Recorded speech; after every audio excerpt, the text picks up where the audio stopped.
الحمد لله نحمده ونستعينه ونستغفره ونؤمن به ونتوكل عليه ونعوذ بالله من شرور أنفسنا ومن سيئات أعمالنا من يهده الله فلا مضل له ومن يضلل فلا هادي له ونشهد أن لا إله إلا الله وحده لا شريك له ونشهد أن سيدنا ومولانا محمدا عبده ورسوله أما بعد فأعوذ بالله من الشيطان الرجيم بسم الله الرحمن الرحيم يا أيها الرسول بلغ ما أنزل إليك من ربك وإن لم تفعل فما بلغت رسالته اللهم صل على محمد وعلى آل محمد كما صليت على إبراهيم وعلى آل إبراهيم إنك حميد مجيد اللهم بارك على محمد وعلى آل محمد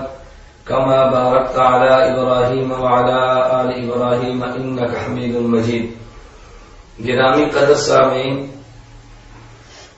الحمدللہ اللہ رب العزت نے ہمیں مسلمان اہل سنت والجماعت احناف کے گھر پیدا کیا، اور حق جل مجدہ کا فضل اور احسان ہے کہ پاکستان میں حنفیت کی طرف نسبت کرنے والے کئی طبقات تھے، مگر اللہ نے ہمیں علماء دیوبند کے ساتھ وابستہ فرمایا، علماء دیوبند کے ساتھ جوڑا ہے.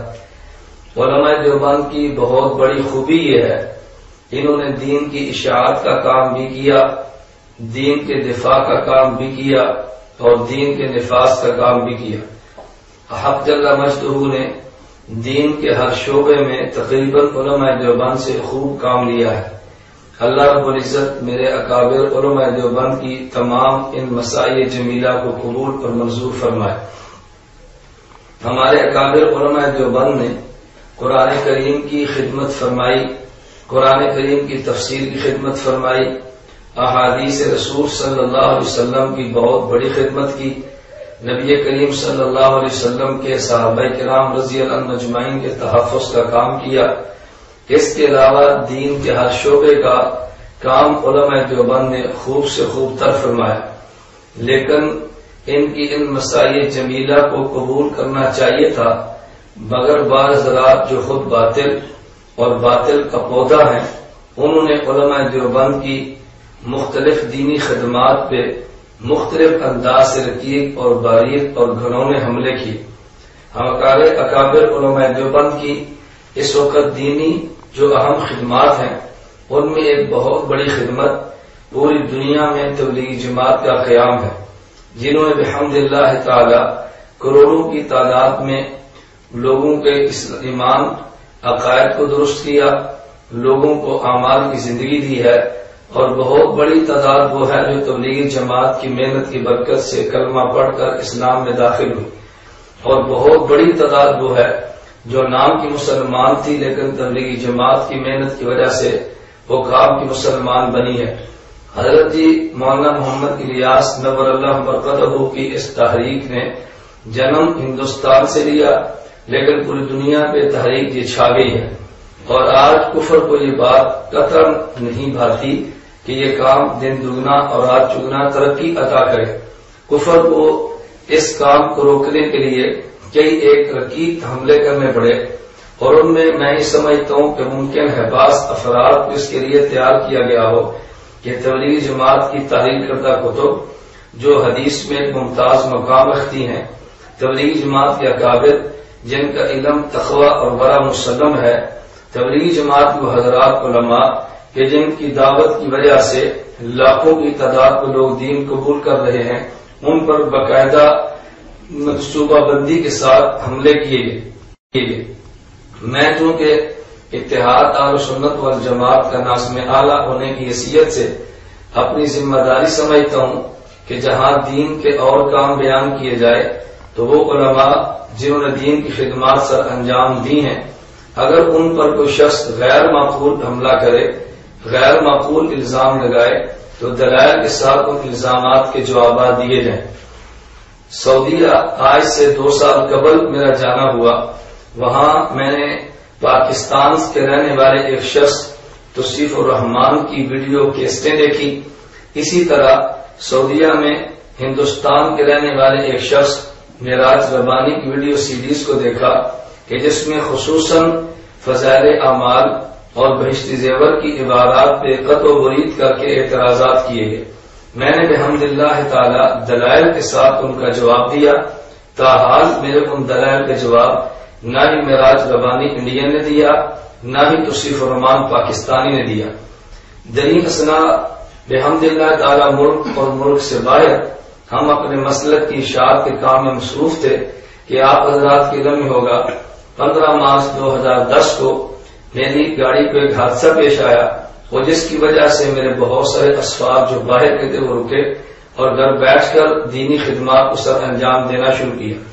اس دوران مجھ سے بعض احباب نے تذکرہ کیا کہ ہماری تبلیغی جماعت کے بہت بڑے مبلغ، بہت بڑے عالم حضرت مولانا طارق جمیل صاحب دامت برکاتہم کی ذات گرامی پہ پاکستان کے ایک مولوی توصیف الرحمان نے پاک سرزمین کے شہر جدہ پہ بیٹھ کے اعتراضات بڑے گھنونے انداز میں کیے ہیں، تو ان کا جواب بھی دیا جائے.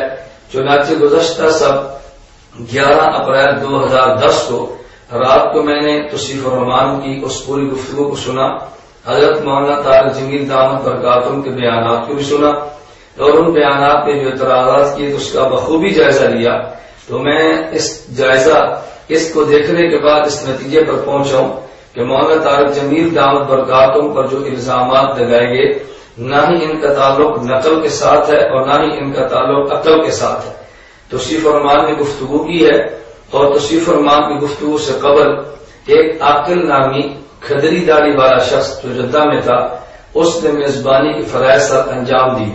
اس کی شکل دیکھیں تو پیغمبر صلی اللہ علیہ وسلم کی سنت کے خلاف، سر کے بال دیکھیں تو نبوت کے خلاف، لب و لہجہ دیکھیں تو دین اسلام کے خلاف زہر اگلتا ہوا، لیکن انداز یہ اختیار کیا کہ جدہ دعوی سینٹر حی السلامہ کی جانب سے ہم یہ پروگرام پیش کر رہے ہیں اور نام اس کا رکھا تبلیغ دین اور گمراہ مبلغین، اور جس شخص کو بیان کے لیے دعوت دی اس کا نام ہے توصیف الرحمان. مجلس کے اگلے خطیب ہیں فضیلت شیخ توصیف الرحمان اور آپ کا عنوان ہے تبلیغ دین اور گمراہ مبلغین. میری آئندہ گفتگو سننے کے بعد آپ 100% اس نتیجے پر پہنچیں گے کہ اس شخص عاقل یا اس کے گروپ جو وہاں پہ میڈیا میں کام کر رہا ہے تبلیغ دین اور گمراہ مبلغین کا نام بالکل صحیح منتخب کیا ہے. یعنی تبلیغ دین کے لیے جس شخص کا انتخاب کیا میں سمجھتا ہوں صرف وہ گمراہ مبلغ ہی نہیں بلکہ وہ توصیف الرحمان گمراہ کن مبلغ ہے. ایک تو یہ کہ بندہ خود مبلغ ہو اور ایک یہ کہ دوسروں خود گمراہ ہو اور ایک یہ کہ دوسروں کی گمراہی کا سبب بنے.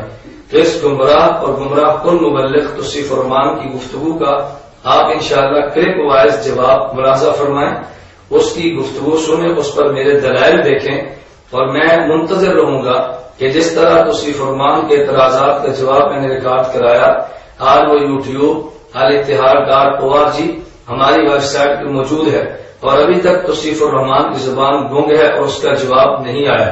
میں آج ان کے اعتراضات کا جواب دینے کے بعد بھی منتظر رہوں گا کہ کب توصیف الرحمان ہمارے اس دفاع کے جوابات ہمارے سامنے بیان کرتے ہیں یا کب میڈیا پر آ کر اپنے بیان کو ریکارڈ کراتے ہیں.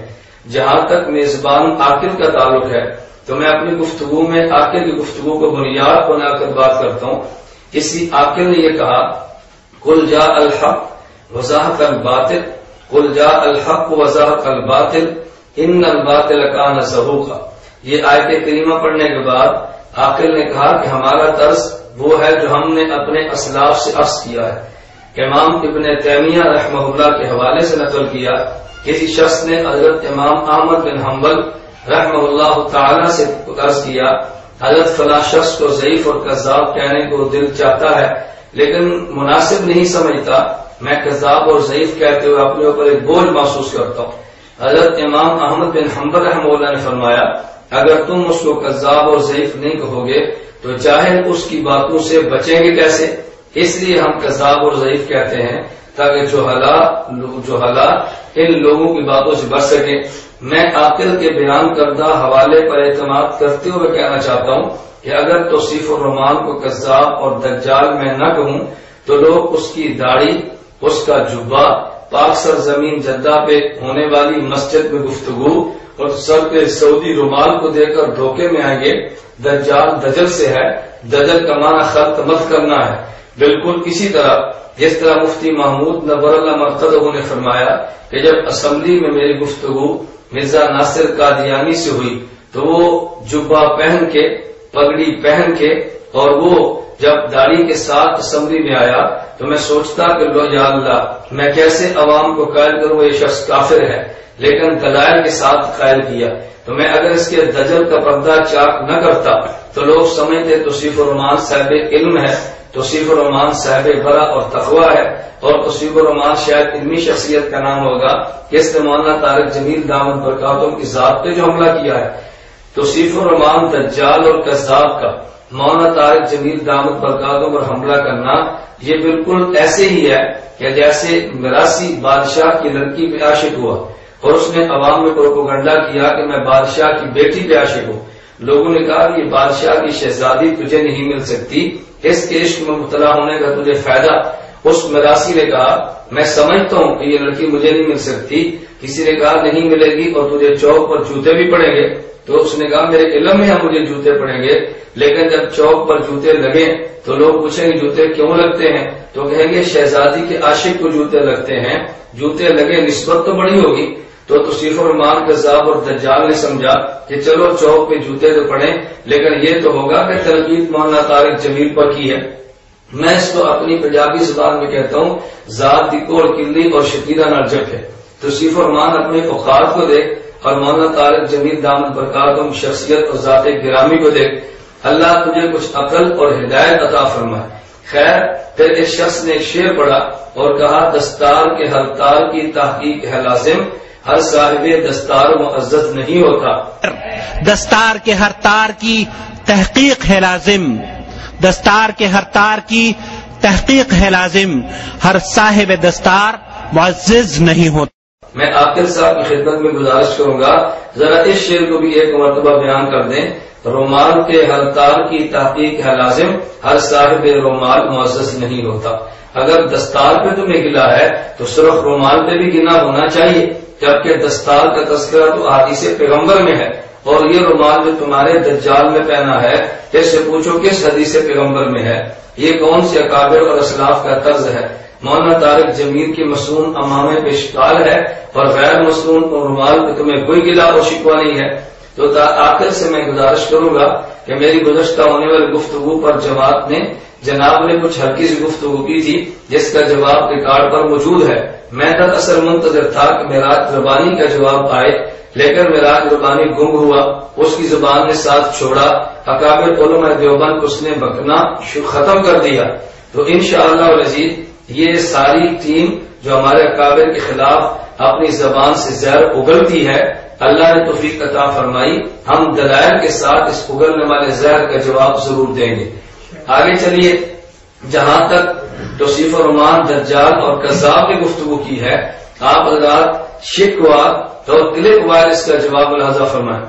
نمبر 1، اس نے اپنی مختصر سی گفتگو میں جہالت کا ارتکاب یوں کیا کہ یہ شخص کم از کم 4 مرتبہ اپنے چند منٹ کے اس دورانیے میں ایک بات اللہ رب العزت کی ذات کے بارے میں اللہ عز و جل اللہ عز و جل اللہ عز و جل اللہ عز و جل اللہ عز و جل. اس جاہل سے پوچھو کہ عز و جل لفظ ہے یا عز و جل لفظ ہے.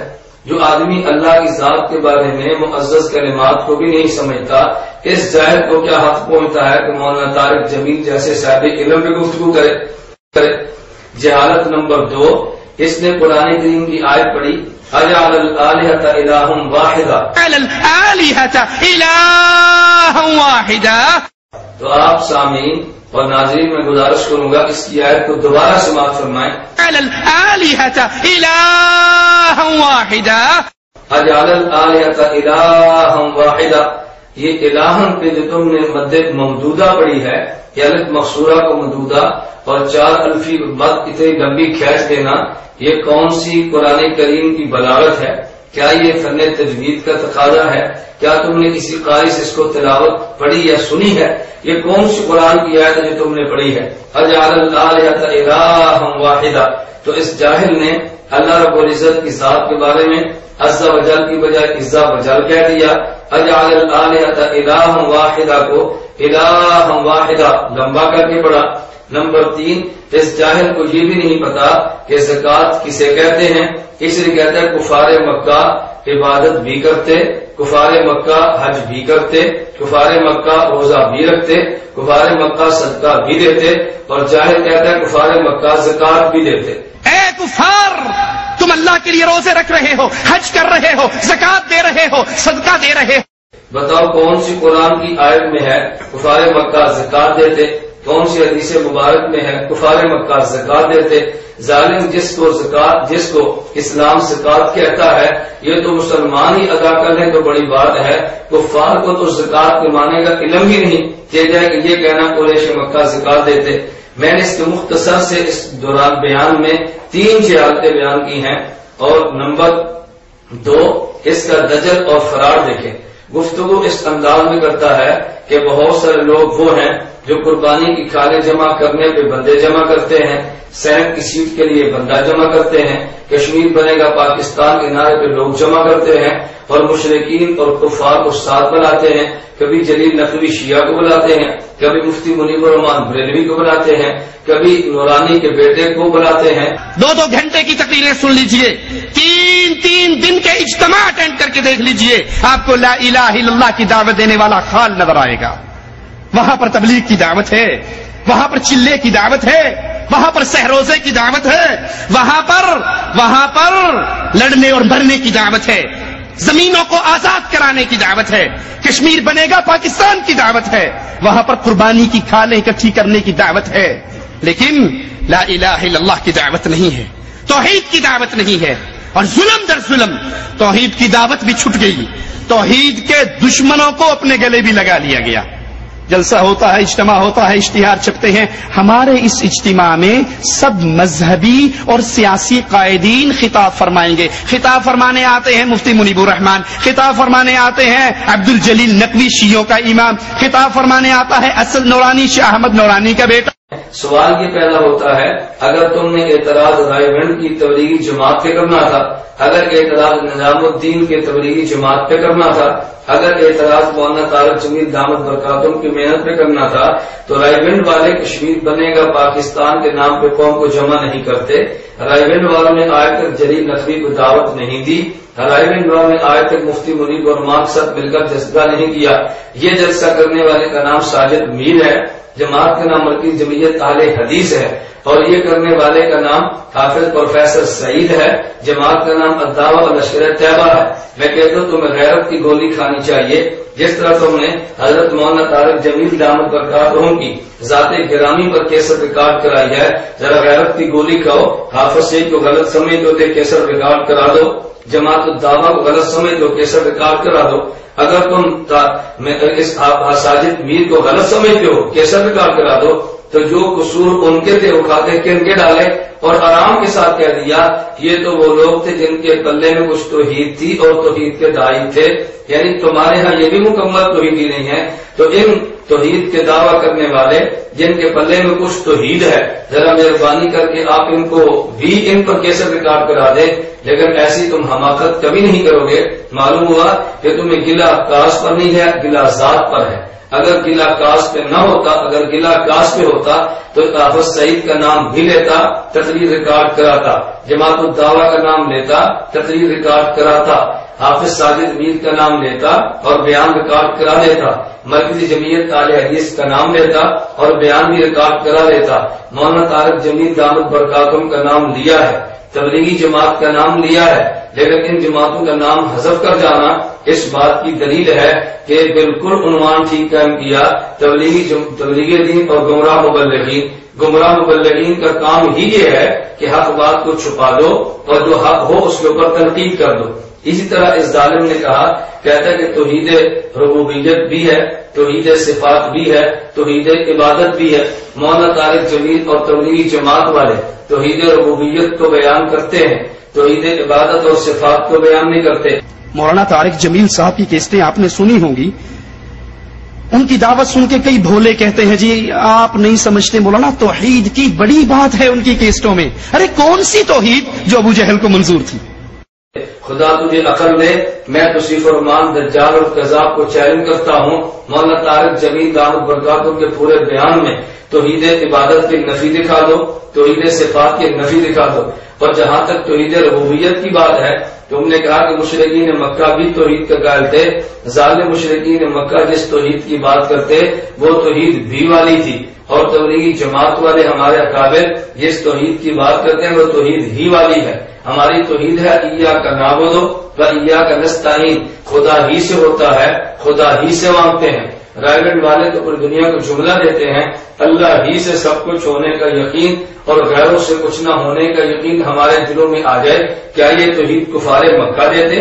کیا یہ توحید مشرکین مکہ دیتے؟ تو کس قدر دجل کی بات ہے اہل حق کی توحید پہ مشرکین مکہ کی توحید کو چسپاں کرنا، اسی کو دجل کہتے ہیں. اس لیے میں نے کہا کہ یہ جاہل بھی ہے اور دجال بھی ہے. اور اس سے بڑھ کے سامعین اور ناظرین آپ ملاحظہ فرمائیں اس شخص کی بے ادبی اور توصیف الرحمان کی زبانی آپ سنیں. توصیف الرحمان حضرت محمد صلی اللہ علیہ وسلم نبی مکرم سیدنا و مولانا جب ان کا تذکرہ کرے تو حضرت کہنے کی بھی توفیق نہیں، صلی اللہ علیہ وسلم کہنے کی بھی توفیق نہیں. کہتا ہے محمد نے کہا، محمد نے کہا، محمد نے کہا.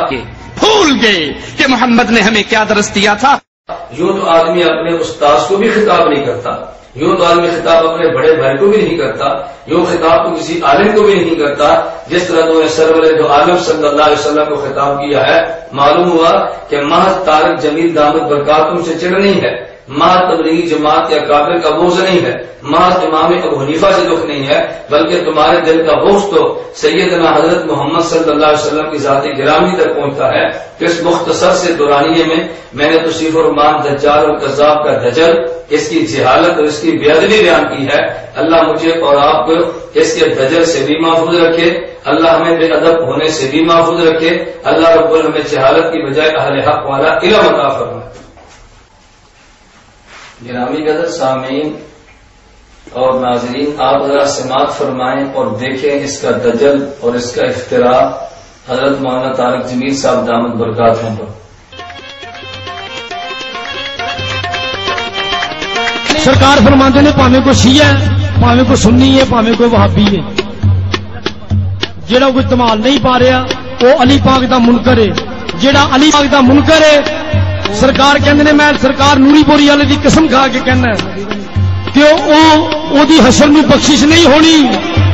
میں دعویٰ کر کے کہنا سرکار کہندے او دی کبھی بخشش نہیں ہونی جہاں تمال نہیں پائے گا. ان تالیوں کے بجانے کو، ان سیٹیاں مارنے کو کفار مکہ عبادت سمجھتے تھے. آج جائیے درگاہوں کی منظر کو دیکھ لیجئے، وہاں بھی صوفیاء جوہلا ڈھول پیٹ رہے ہیں، چمٹے بج رہے ہیں، تالیاں بج رہی ہیں جیسے مولوی طارق جمیل کے آنے پر تالیاں بجائے گی.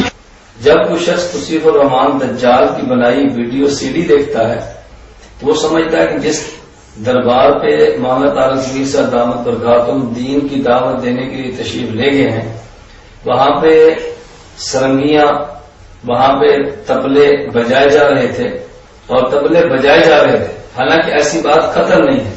اس نے دجل سے کام لیا ہے. جہاں یہ سرنگیاں اور یہ ساز بجایا جا رہا اور جہاں پہ یہ ننگا پیر بیٹھا دماغ ڈالتا اور ڈلواتا ہے، یہ جگہ الگ ہے. اور جس دربار پہ مولانا طارق جمیل صاحب کے ہیں دعوت دینے کے لیے، یہ موری شریف گجرات کا دربار الگ ہے. تو کہاں کی بات کہاں فٹ کی، یہ توصیف الرحمان جیسے دجال ہی کو زیب دیتا ہے. چاہیے تو یہ تھا جہاں مولانا تشریف لے گئے وہاں دکھاتا دھمال ہوتی، وہاں دکھاتا طبلہ بجتا، وہاں دکھاتا سرنگیاں ہوتی، وہاں دکھاتا ساز ہوتا. جب وہاں سے نہیں ملا تو استاد طبلہ کی اور سے لیا، مولانا طارق جمیل دامت برکاتہم کو بیان کی اور سے لیا اور اکٹھا کر کے عوام کے سامنے عوام کو گمراہ کرنے کے لیے پیش کر دیا. تو یہ دجل مولانا طارق جمیل صاحب دامت برکاتہم پہ افتراء، یہ توصیف الرحمان جیسے دجال اور کذاب ہی کو زیب دیتا ہے. اور آپ اندازہ کریں کہ جدہ سعودیہ کی پاک سرزمین پہ بیٹھ کے جھوٹ بولنا یہ توصیف الرحمان دجال کا کام ہے. مرزا قادیانی جھوٹ بولتا مگر وہ ہندوستان کے شہر قادیان میں بیٹھ کے توصیف الرحمان جھوٹ بولتا ہے تو یہ سعودیہ پاک سرزمین جدہ پر بیٹھ کے تو سامعین آپ فیصلہ فرمائیں کہ بڑا دجال توصیف الرحمان ہے یا بڑا دجال مرزا غلام احمد قادیانی ہے؟ مدنا فتدلّا، یہاں طارق جمیل صاحب فرما رہے ہیں اللہ رسول اکٹھے ہو گئے، قریب ہو گئے، ایک دوسرے کے ساتھ ساتھ ہو گئے، اور قرآن بتا رہا ہے نہیں یہ جھوٹ ہے۔ گرامی قدر سامعین، آپ حضرات نے سنا اور محترم ناظرین آپ نے دیکھا توصیف الرحمان کذاب اور دجال نے مولانا طارق جمیل دامت برکاتہ پر نیا حملہ کیا کہ ثم دنا کا معنی مولانا طارق جمیل صاحب فرماتے ہیں نبی پاک صلی اللہ علیہ وسلم اللہ کے قریب ہوئے، جب توصیف الرحمان دجال اور کذاب کہتا ہے یہ جھوٹ ہے، اور خود کہتا ہے کہ اللہ فرماتے ہیں قرآن کریم میں جھوٹ ہے، خدا پر بھی الزام لگایا اور مولانا طارق جمیل صاحب پر بھی الزام لگایا۔ قرآن کریم میں ثم دنا کا معنی نبی پاک صلی اللہ علیہ وسلم اللہ کے قریب ہوئے، یہ مولانا طارق جمیل دامت برکاتہم کی اپنی تفسیر نہیں بلکہ امام سیوطی رحمۃ اللہ علیہ متوفہ 911 ہجری اپنی تفسیر الدر المنصور پھر تفسیر المعصور میں نقل کرتے ہیں۔ ابن عباس رضی اللہ عنہما ارشاد فرماتے ہیں ثم دنا فتدلّا قال هو محمد صلی اللہ علیہ وسلم فتدلّا الی ربہ عز وجل، تو دنا سے مراد نبی کا خدا کے قریب ہونا، یہ مولانا طارق جمیل صاحب کا معنی نہیں بلکہ ابن عباس رضی اللہ عنہما کی تفسیر ہے۔ اور فکان قاب قوسین او ادنا، اس کی تفسیر اللہ اور نبی پاک صلی اللہ علیہ وسلم کا قریب ہونا، یہ مولانا طارق جمیل دامت برکاتہم کی تفسیر نہیں بلکہ امام سیوطی رحمۃ اللہ علیہ الدر المنصور میں اسی آیت کے تحت ارشاد فرماتے ہیں عن ابی سعید الخدری رضی اللہ عنہ قال لما اسری بالنبی صلی اللہ علیہ وسلم، کہ جب معراج کی رات نبی کریم صلی اللہ علیہ وسلم کو سیر کرائی گئی، اقترب من ربہ، تو رسول کریم صلی اللہ علیہ وسلم اللہ کے قریب ہوئے۔ تو ان آیتوں کا معنی مولانا طارق جمیل دعوت برکاتہم کا اپنا نہیں بلکہ صحابہ کرام رضی اللہ عنہم اجمعین کا ہے، اس لیے یہ الزام مولانا پر نہیں، اگر الزام لگانا ہے تو نبی پاک صلی اللہ علیہ وسلم کے صحابہ پر ہوگا۔ تو اصل بغض تمہارے دل میں پیغمبر کے صحابہ کا ہے، اور علماء دیوبند جو صحابہ پیغمبر کے وارث ہیں وہ بغض تم ان کے اوپر نکال کے اپنے اندر کے باطن خبث کا اظہار کرتے ہو۔ اور اوحا الی عبدہ ما اوحا، اس کا معنی جو تم نے کیا، حضرت جبریل نے اللہ کے خاص بندے پر وحی بھیجی، وحی لے کر آئے۔ تو تفسیر در منصور میں حضرت انس رضی اللہ تعالی عنہ سے ہے نبی کریم صلی اللہ علیہ وسلم نے فرمایا رأیت النور الاعظم، میں نے نور اعظم کو دیکھا، اور آگے فرماتا ہے فأوحى اللہ الی ما شاء ان یوحی، کہ اللہ رب العزت نے میرے اوپر وحی نازل فرمائی۔ تو یہاں جبریل کا تذکرہ نہیں بلکہ براہ راست نبی کریم صلی اللہ علیہ وسلم پر اللہ رب العزت کے وحی کو نازل کرنے کا ذکر موجود ہے۔ پھر مولانا طارق جمیل دامت برکاتہم کی تردید کرتے ہوئے تجھے یہ بھی حیا نہ آئی کہ نبی کریم صلی اللہ علیہ وسلم کی ذات گرامی کے بارے میں کتنا نازیبا جملہ، آپ سماعت فرمائیں اور اپنی آنکھوں سے دیکھیں۔ ہے نبی بھی عرش پہ ہے اور اللہ کہہ رہا ہے میرے حبیب اور آگے آ جاؤ، اللہ نبی کھس سکے تھوڑے اگے ہوں دینے، وہ پھر کہ میں اور آگے آ جاؤ۔ کہ اسی توصیف الرحمان کذاب نے کہا کہ ادنو اللہ میرے قریب آؤ، اور کہتا ہے اللہ کے نبی کھسک کے اور آگے ہوتے ہیں، اللہ کے نبی کھسک کے اور آگے ہوتے ہیں۔ یہ نہ مولانا طارق جمیل صاحب کا جملہ ہے، نہ اکابر علماء دیوبند میں سے کوئی نقل کرتا ہے۔ رسول اکرم صلی اللہ علیہ وسلم کی شان میں بے ادبی یہ توصیف الرحمان دجال اور کذاب ہی کرتا ہے۔ پھر جب مولانا نے یہ بات فرمائی کہ نبی کریم صلی اللہ علیہ وسلم معراج کی رات عرش پہ گئے ہیں، تو اس کی تردید کرتے ہوئے توصیف الرحمان کذاب نے کہا کہ مولانا نے توحید صفات کا انکار کیا ہے۔ میں نے پہلے بھی عرض کیا کہ مولانا توحید عبادت بھی مانتے ہیں، توحید صفات بھی مانتے ہیں، توحید ربوبیت بھی مانتے ہیں، اور یہ ظالم یہ بات کہتا ہے کہ آپ مولانا طارق جمیل کے بیانات سنیں توحید عبادت سے خالی ہے، جبکہ مولانا طارق جمیل دعوت برکاتہم میں بیانات توحید ربوبیت کی طرح توحید عبادت سے بھی پر ہے۔ اور مولانا طارق جمیل صاحب کا یہ کہنا کہ نبی کریم صلی اللہ علیہ وسلم عرش تک گئے ہیں، کیا یہ خدا کی صفت استواء علی العرش کے خلاف ہے؟ میں یہ سمجھتا ہوں کہ توصیف الرحمان کذاب دیگر غیر مقلدین اہل الہاد اہل باطل کی طرح مستوی علی العرش ہونے کا معنی ہی نہیں سمجھا۔ اللہ رب العزت کو صفت استواء علی العرش حاصل ہے، لیکن کیا اس کا معنی اللہ اپنے جسم کے ساتھ عرش پہ موجود ہے؟ کہ جب نبی پاک صلی اللہ علیہ وسلم جسم کے ساتھ عرش پہ گئے ہیں تو اللہ کی صفت استوا میں شرکت ہوتی ہے. صفت استوا العرش میں شرکت تب ہوتی جب اہل سنت کا عقیدہ یہ ہوتا کہ اللہ اپنے جسم انصری کے ساتھ مستوی علی العرش ہے، جبکہ خدا کے لیے جسم کا قائل اہل سنت والجماعت کا کوئی طبقہ اور کوئی گروہ نہیں ہے. تو حضرت مولانا طارق جمیل صاحب کا نبی پاک صلی اللہ علیہ وسلم کے لیے معراج کی رات کو عرش پر جانے کا قائل ہونا یہ خدا کی صفت میں شرکت نہیں، نہ ہی کفر ہے اور نہ ہی شرک ہے. باقی اہل سنت والجماعت کا مسلک یہ قطع نہیں کہ اللہ محض عرش پہ رہتے ہیں، بلکہ اہل سنت والجماعت کا عقیدہ قرآن کریم کی آیات اور احادیث پیغمبر کی روشنی میں یہ ہے اللہ ہر کسی کے ساتھ موجود ہیں، نہ یہ کہ محض عرش پر موجود ہیں. قرآن کریم کی آیت سورہ بقرہ آیت نمبر 115 وَلِلَّهِ الْمَشْرِقُ وَالْمَغْرِبُ فَإِنَّمَا تُوَلُّوا فَثَمَّ وَجْهُ اللَّهِ. مشرق بھی اللہ کا، مغرب بھی اللہ کا، تم جس طرف چہرہ پھیرو وہاں اللہ کی ذات موجود ہے. سورہ بقرہ آیت نمبر 186 وَإِذَا سَأَلَكَ عِبَادِي عَنِّي فَإِنِّي قَرِيبٌ. اے میرے پیغمبر جب لوگ میری ذات کے بارے میں پوچھے تو جواب دے خدا قریب ہے. عرش بعید ہے، خدا قریب ہے، اللہ تو بندے کے قریب ہے. اسی طرح سورہ انعام آیت نمبر 3 وَهُوَ اللَّهُ فِي السَّمَاوَاتِ وَفِي الْأَرْضِ.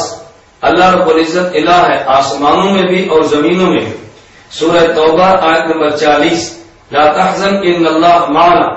اللہ کے پیغمبر صلی اللہ علیہ وسلم نے حضرت ابو بکر صدیق رضی اللہ عنہ سے فرمایا لا تحزن ان اللہ معنا، غم مت کرو اللہ ہمارے ساتھ ہے. سورہ شعراء آیت نمبر 62 انما ربی سیہدین. حضرت موسیٰ علیہ السلام نے اپنی قوم سے فرمایا میرا رب میرے ساتھ ہے اور مجھے راستہ دکھائے گا. سورہ قاف آیت نمبر 16 وَنَحْنُ أَقْرَبُ إِلَيْهِ مِنْ حَبْلِ الْوَرِيدِ. اللہ خود ارشاد فرماتے ہیں کہ ہم تمہاری شاخ سے بھی قریب ہیں. سورہ واقعہ آیت نمبر 85 وَنَحْنُ أَقْرَبُ إِلَيْهِ مِنْكُمْ وَلَٰكِنْ لَا تُبْصِرُونَ. اور ہم تمہارے قریب ہیں لیکن تم اس کو دیکھتے نہیں. سورہ حدید آیت نمبر 4 وَهُوَ مَعَكُمْ أَيْنَمَا كُنتُمْ وَاللَّهُ بِمَا تَعْمَلُونَ بَصِيرٌ. اور اللہ تمہارے ساتھ ہے اور تمہارے اعمال کو دیکھتے ہیں. سورہ مجادلہ آیت نمبر 7 مَا يَكُونُ مِن نَجْوَىٰ ثَلَاثَةٍ إِلَّا هُوَ رَابِعُهُمْ. تم 3 ہو تو چوتھے اللہ ہے، تم 5 ہو تو چھٹے اللہ ہے، تم کم یا زیادہ ہو تو اللہ رب العزت تمہارے ساتھ ہے. سورہ ملک آیت نمبر 16 أَأَمِنْتُم مَّن فِي السَّمَاءِ. کیا تم اس ذات سے مطمئن ہو جو آسمان میں ہے. تو یہاں بھی عرش نہیں بلکہ فی السماء فرمایا. اور بالکل اسی طرح احادیث مبارکہ جو اس بات پر دال ہے کہ اللہ رب العزت ہر کسی کے ساتھ ہے. صحیح مسلم جلد نمبر 2 صفحہ نمبر 346 باب استحباب خفض صوت بالذکر. نبی کریم صلی اللہ علیہ وسلم نے صحابہ کرام رضی اللہ عنہم اجمعین سے اس وقت فرمایا جب صحابہ رضی اللہ عنہم اجمعین بلند آواز سے اللہ کا ذکر کر رہے تھے انکم لیس تدعون اصم ولا غائبا انکم تدعونه سمیعا قریبا وهو معکم. تم ایسے خدا کو نہیں پکارتے جو خدا بہرا ہے اور غائب ہے، تم ایسے خدا کو پکارتے ہو جو سنتا بھی ہے، قریب ہے اور تمہارے ساتھ ہے. دوسری روایت جامع ترمذی جلد نمبر 2 صفحہ نمبر 14 باب ما جاء فی رحمت الناس. نبی کریم صلی اللہ علیہ وسلم نے ارشاد فرمایا ارحموا من فی الارض یرحمکم من فی السماء. زمین والوں کہ تم رحم کرو، جو آسمان میں ہے وہ تم پہ رحم کرے گا. اسی طرح حدیث نمبر 3 جامع ترمذی جلد نمبر 2 صفحہ نمبر 370 سورہ حدید کی تفسیر کتاب نبی کریم صلی اللہ علیہ وسلم کا ارشاد امام ترمذی رحمہ اللہ نقل فرماتے ہیں لو انکم دلیتم بحبل الی الارض السفلی ذهبت علی اللہ. اگر تم کو ایک رسی نیچے والی زمین تک پھینکو تو وہ رسی بھی اللہ کی ذات تک جائے گی. معلوم ہوا کہ محض یہ عقیدہ رکھنا کہ اللہ رب العزت آسمان، اللہ رب العزت عرش پر ہے، یہ اہل سنت والجماعت کا عقیدہ نہیں. مستوی علی العرش ہونا اللہ کی صفت ہے کہ جس کے بارے میں امام مالک رحمہ اللہ فرماتے ہیں الاستواء معلوم. استوا کا لغتاً معنی معلوم ہے، والکیف عنہ مجہول. اس کی کیفیت ہمیں معلوم نہیں. والسؤال عنہ بدعۃ. سوال اس کے بارے میں کرنا بدعت ہے. والایمان بہ واجب. ایمان اس پہ لانا واجب ہے. تو تو مستوی علی العرش کما یلیق بشانہ اس کے ہم بھی قائل ہیں، لیکن مستوی علی العرش کا معنی یوں لینا اللہ جسم کے ساتھ عرش پر ہیں، اگر پیغمبر کا عرش پر جانا ثابت ہو جائے تو یہ استواء علی العرش کے خلاف ہوگا، یہ توصیف الرحمان جیسے دجال اور کذاب کا ذہن ہو سکتا ہے، اہل سنت والجماعت کے مسلک اور عقیدہ نہیں۔ اس لیے مولانا طارق جمیل دامت برکاتہ کی گفتگو قرآن و سنت کے موافق، صحابہ کرام رضی اللہ عنہم اجمعین کے ارشادات کے موافق ہیں، اور ان پہ طرز کرنا گویا قرآن پہ طرز کرنا ہے، ان پہ طرز کرنا گویا حدیث پیغمبر پہ طرز کرنا ہے، اور ان پہ اعتراض کرنا ان مواضع میں گویا کہ حضرات صحابہ کرام رضی اللہ عنہم اجمعین کی رائے پر اعتراض کرنا ہے، اور جو شخص صحابہ کو نہ مانے، صحابہ پر اعتراض کرنا اس کی عادت ہو، نبوت کو بے ادبی کے ساتھ بلانا اس کو ذوق ہو، اگر ایسا شخص مولانا طارق جمیل صاحب جیسے شخص کے بارے میں کوئی نزیبہ جملہ کہہ بھی دے، ہم اس کے کذب، دجل اور عقلی حماقت پر معمول کر کے اس کے لیے دعا کریں گے، اللہ رب العزت ایسے شخص کو عقل بھی عطا کرے، اللہ اس کو ہدایت بھی عطا فرمائے۔ طارق جمیل اور مولوی طاہر القادری دونوں گلے مل کر کہہ رہے ہیں کہ اللہ اس طرح قریب ہوا۔ طاہر القادری باقاعدہ ہاتھ کر کے دیکھو، یہ ایک کمان ہے، ایک کمان یہ اللہ کی، ایک کمان یہ رسول اللہ کی، یہ مثل معانقہ ہو گیا، یعنی دونوں نے گلے مل لی اور معانقہ ہو گیا۔ لا حول ولا قوت الا باللہ۔ گرامی قدر سامعین اور محترم ناظرین، آپ حضرات نے توصیف الرحمان دجال کا ایک اور دجل دیکھا، اس میں 2 کلپس دکھائے، ایک مولانا طارق جمیل دامت برکاتہ کا اور ایک پروفیسر طاہر القادری کا۔ ثم دنا فتدلى وكان قاب قوسين او ادنى، اور جب سامنے قاب قوسين او ادنى، اور جب سامنے یا حبیبی ادن منی، میرے حبیب قریب آؤ، آپ قریب ہے، یا حبیبی ادن منی، میرے حبیب اور قریب آؤ۔ پھر تیسری مرتبہ یا حبیبی، اے میرے حبیب ادن منی، میرے قریب آؤ۔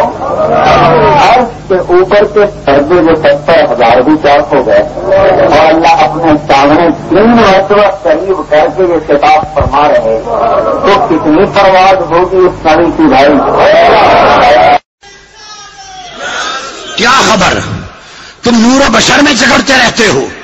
ارے ایک مقام وہ آتا ہے عالم خلق میں جہاں بشریت بھی علائق میں داخل ہے اور نورانیت بھی علائق میں داخل ہے، وہاں جانے کے لیے بشریت سے بھی نکلنا پڑتا ہے اور نورانیت سے بھی نکلنا پڑتا ہے۔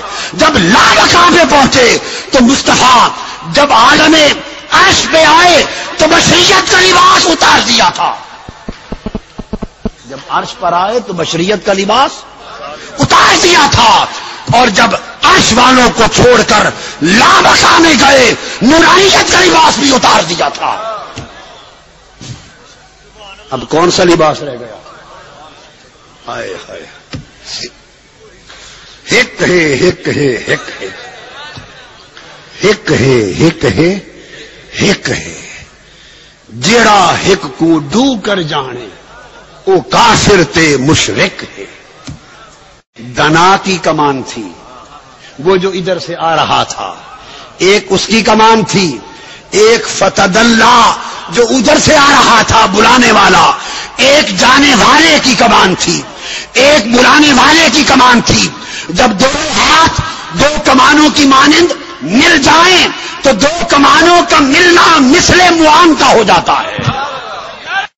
اور دونوں کلپس دکھانے کے بعد نتیجہ کیا نکالا کہ جو عقیدہ طاہر القادری کا ہے وہی عقیدہ مولانا طارق جمیل صاحب کا ہے، حالانکہ مولانا طارق جمیل صاحب گفتگو الگ ہے اور طاہر القادری گفتگو الگ ہے۔ مولانا طارق جمیل صاحب دامت برکاتہ ثم دنا ای اقترب، نبی کریم صلی اللہ علیہ وسلم کو حق جل مجدہ کا قرب ملا ہے، اور طاہر القادری کے اندر قرب نہیں ملا، دونوں ایک ہوئے ہیں۔ طاہر القادری نے کہا ہک ہے ہک ہے ہک ہے، اور جو ہک کو ڈو آ کے کافر ہے مشرک۔ خلاصہ طاہر القادری کا یہ تھا کہ جو دونوں کو الگ الگ سمجھے وہ کافر ہے، بلکہ دونوں ایک ہو جاتے ہیں۔ تو طاہر القادری دونوں کے وجود کے ایک وجود ہونے کا قائل ہے۔ مولانا طارق جمیل دامت برکاتہ نبی پاک صلی اللہ علیہ وسلم کے لیے اللہ کی ذات میں حلول کے قطعاً قائل نہیں ہے، تو مولانا کا نظریہ الگ ہے اور طاہر القادری کا نظریہ الگ ہے۔ تو اس ظالم نے 2 کلپس کہاں کے اکٹھے کیے اور کس قدر غلط نتیجہ کیا. تو میں نے اس لیے شروع میں کہا تھا کہ توصیف الرحمان عالم نہیں بلکہ کذاب ہے، توصیف الرحمان مولوی نہیں بلکہ دجال ہے. اس کے دجل سے اللہ پوری امت کو محفوظ فرمائے، اس کے کذب اور شر سے خدا پوری امت مسلمہ کو محفوظ رکھے. حدیث سنیے مولانا طارق جمیل صاحب کی بیان کردہ. ابو ہریرہ نے رسول اللہ صلی اللہ علیہ وسلم سے پوچھا آپ کو نبوت کب ملی؟ تو آپ نے فرمایا ابھی آدم علیہ السلام کا کہیں وجود نہیں تھا اور اللہ مجھے محمد کو نبی بنا چکا. کب تھے؟ کب نبوت ملی؟ ابو ہریرہ رضی اللہ تعالیٰ عنہ پوچھ رہے ہیں متى وجبت لك النبوة، یا رسول اللہ آپ کو نبوت کب ملی؟ اس کا جواب کیا تھا؟ اس کا جواب یہ تھا کہ آپ ارشاد فرماتے 40 سال کی عمر میں رمضان شریف کے مہینے میں 17 تاریخ کو غار حرا میں میرے پاس فرشتہ آیا اور مجھے نبوت دے گیا. یہ اس کا جواب تھا. جواب کیا آیا؟ یہ جواب نہیں دیا. جواب کیا آیا؟ کنت نبیا وان آدم بین الروح والجسد، ابھی آدم علیہ السلام کا کہیں وجود نہ تھا اور اللہ مجھے نبی بنا چکا تھا. انا للہ و انا الیہ راجعون.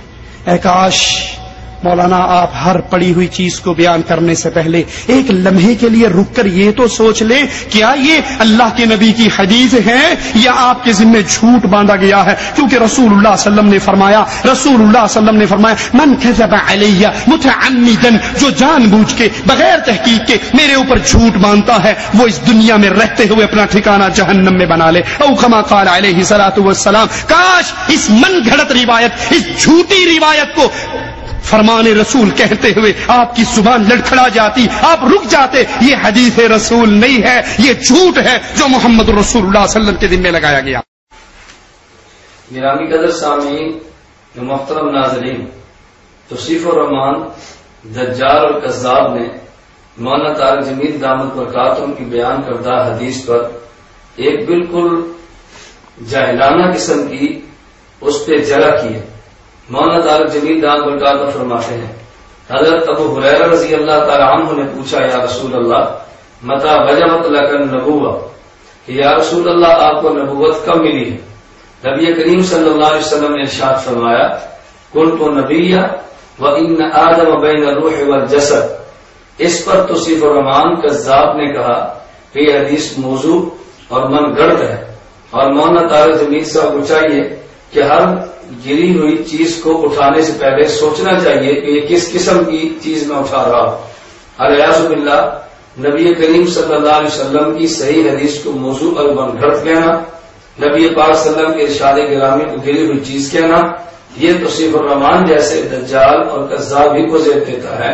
کم از کم عام معمولی سا ایمان رکھنے والا مسلمان اور مومن بھی اپنی زبان سے اتنی جرأت اور بے باکی کے ساتھ رسول اکرم صلی اللہ علیہ وسلم کی حدیث مبارک کے بارے میں ایسا جملہ نہیں کہہ سکتا. مجھے توصیف الرحمان کی یہ بات سننے کے بعد حجت الارض رئیس المناظرین حضرت مولانا محمد امین اکالی نور اللہ مرخدہ کا جملہ یاد آیا کہ جب حضرت سے کسی نے سوال کیا کہ حضرت ایک دیوبند سے تعلق رکھنے والا نوجوان اہل حدیث ہو جاتا ہے لیکن جب اس کو حدیث دکھائیں پھر وہ واپس دیوبندی اور حنفی بننے کے لیے تیار کیوں نہیں ہوتا؟ فرمایا وجہ یہ ہے کہ اہل دیوبند نبی پاک صلی اللہ علیہ وسلم کے عشق اور محبت عام آدمی کے دل اور دماغ میں ڈال دیتے ہیں، اور جب اس کو کوئی شخص دھوکہ دینے کے لیے بات کہتا ہے کہ دیکھو ایک طرف امام ابو حنیفہ کا مسلک ہے اور ایک طرف نبی پاک صلی اللہ علیہ وسلم کا ارشاد گرامی ہے، تو وہ سمجھتا ہے کہ حضور کی حدیث کے خلاف امام ابو حنیفہ کا مسلک ہے. حدیث پیغمبر کا عشق علماء دیوبند نے دیا ہوتا ہے، وہ بہت جلد مسلک اہل حدیث قبول کرتا ہے. لیکن اہل حدیث مسلک قبول کرنے کے بعد اہل حدیث غیر مقلد علماء رسول اکرم صلی اللہ علیہ وسلم کا عشق دل سے ختم کرتے ہیں، پیغمبر کی احادیث کا دل اور دماغ سے محبت کھرچ دیتے ہیں. اس لیے جب نبی پاک صلی اللہ علیہ وسلم کی محبت اور حضور صلی اللہ علیہ وسلم کے ارشادات گرامی کی وقت نہ رہے تو پھر آپ 40 احادیث بھی سنائیں تو بندہ واپس آنے کے لیے تیار نہیں ہوگا.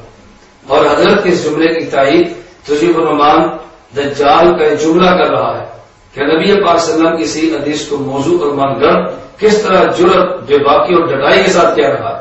اور حضور اکرم صلی اللہ علیہ وسلم کی حدیث کے بارے میں یہ جملہ کہنا کہ مولانا طارق جمیل صاحب کو چاہیے ہر پڑھی ہوئی چیز کو بیان کرنے سے پہلے سوچنے کے لیے کون سی بات ہے. جہاں تک اس حدیث مبارک کا تعلق ہے جو مولانا طارق جمیل دامت برکات میں بیان فرمائی ہے، تو یہ حدیث حضرت امام ترمذی رحمۃ اللہ علیہ نے اپنی کتاب جامع ترمذی ابواب المناقب باب ما جاء فی فضل نبی صلی اللہ علیہ وسلم کے تحت حضرت ابو ہریرہ رضی اللہ تعالی عنہ سے بیان کی ہے۔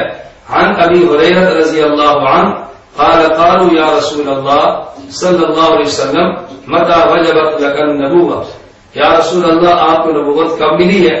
نبی کریم صلی اللہ علیہ وسلم نے فرمایا فآدم بین الروح والجسد، جس وقت آدم اور ان کی حضرت آدم روح اور جسد کے درمیان تھے، یعنی ابھی تک حضرت آدم علیہ السلام کو دنیا میں وجود مبارک بھی نہیں ملا تھا، اللہ نے مجھے نبوت عطا فرما دی تھی۔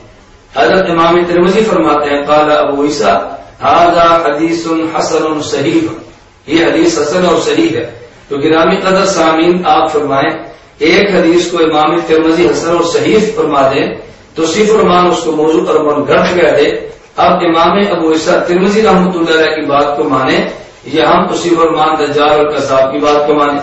اور یہی حدیث مبارک وآدم بین الروح والجسد، نبی کریم صلی اللہ علیہ وسلم نے فرمایا مجھے اس وقت نبوت ملی جب حضرت آدم روح اور جسد کے درمیان، اور امام حاکم فرماتے ہیں ھذا حدیث صحیح الاسناد ولم یخرجہ، یہ حدیث صحیح بخاری اور صحیح مسلم کی شرائط کے مطابق ہے، اگرچہ انہوں نے اس حدیث کو اپنی کتب میں نہیں تحریر فرمایا۔ بشاہدہ حدیث الاوزاعی الذی، اور اس حدیث کا شاہد بھی موجود ہے جو حضرت ابو ہریرہ رضی اللہ تعالیٰ عنہ کی حدیث مبارک ہے۔ قیل للنبی صلی اللہ علیہ وسلم متى وجبت لك النبوۃ، نبی پاک صلی اللہ علیہ وسلم سے عرض کیا گیا حضور آپ کو نبوت کب ملی ہے؟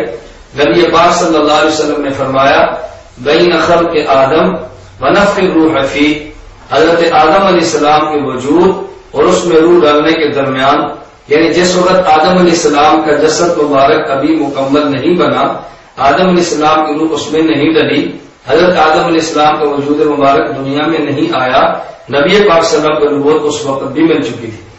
اسی طرح اس حدیث مبارک کو اتحاف الخیرۃ المہرہ لزوائد المسانید العشرہ،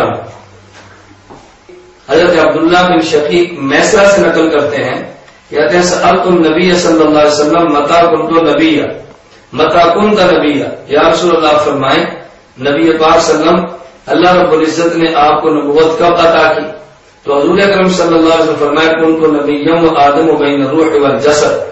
تو یہ حدیث مبارک جو حضرت مولانا طارق جمیل صاحب نے بیان فرمائی ہے، میں نے پھر وقت 3 حوالہ جات اس کے بیان کر دیے ہیں۔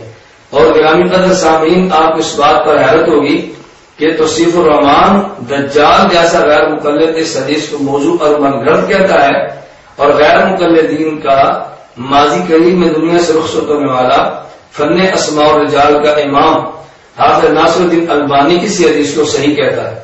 یہی جامع ترمذی دار احیاء تراث عربی بیروت سے چھپی ہے محمد احمد شاکر کے تعلیق اور تخریج کے ساتھ، اس میں یہ بات درج ہے کہ ناصر الدین البانی نے اس حدیث کو صحیح کہا۔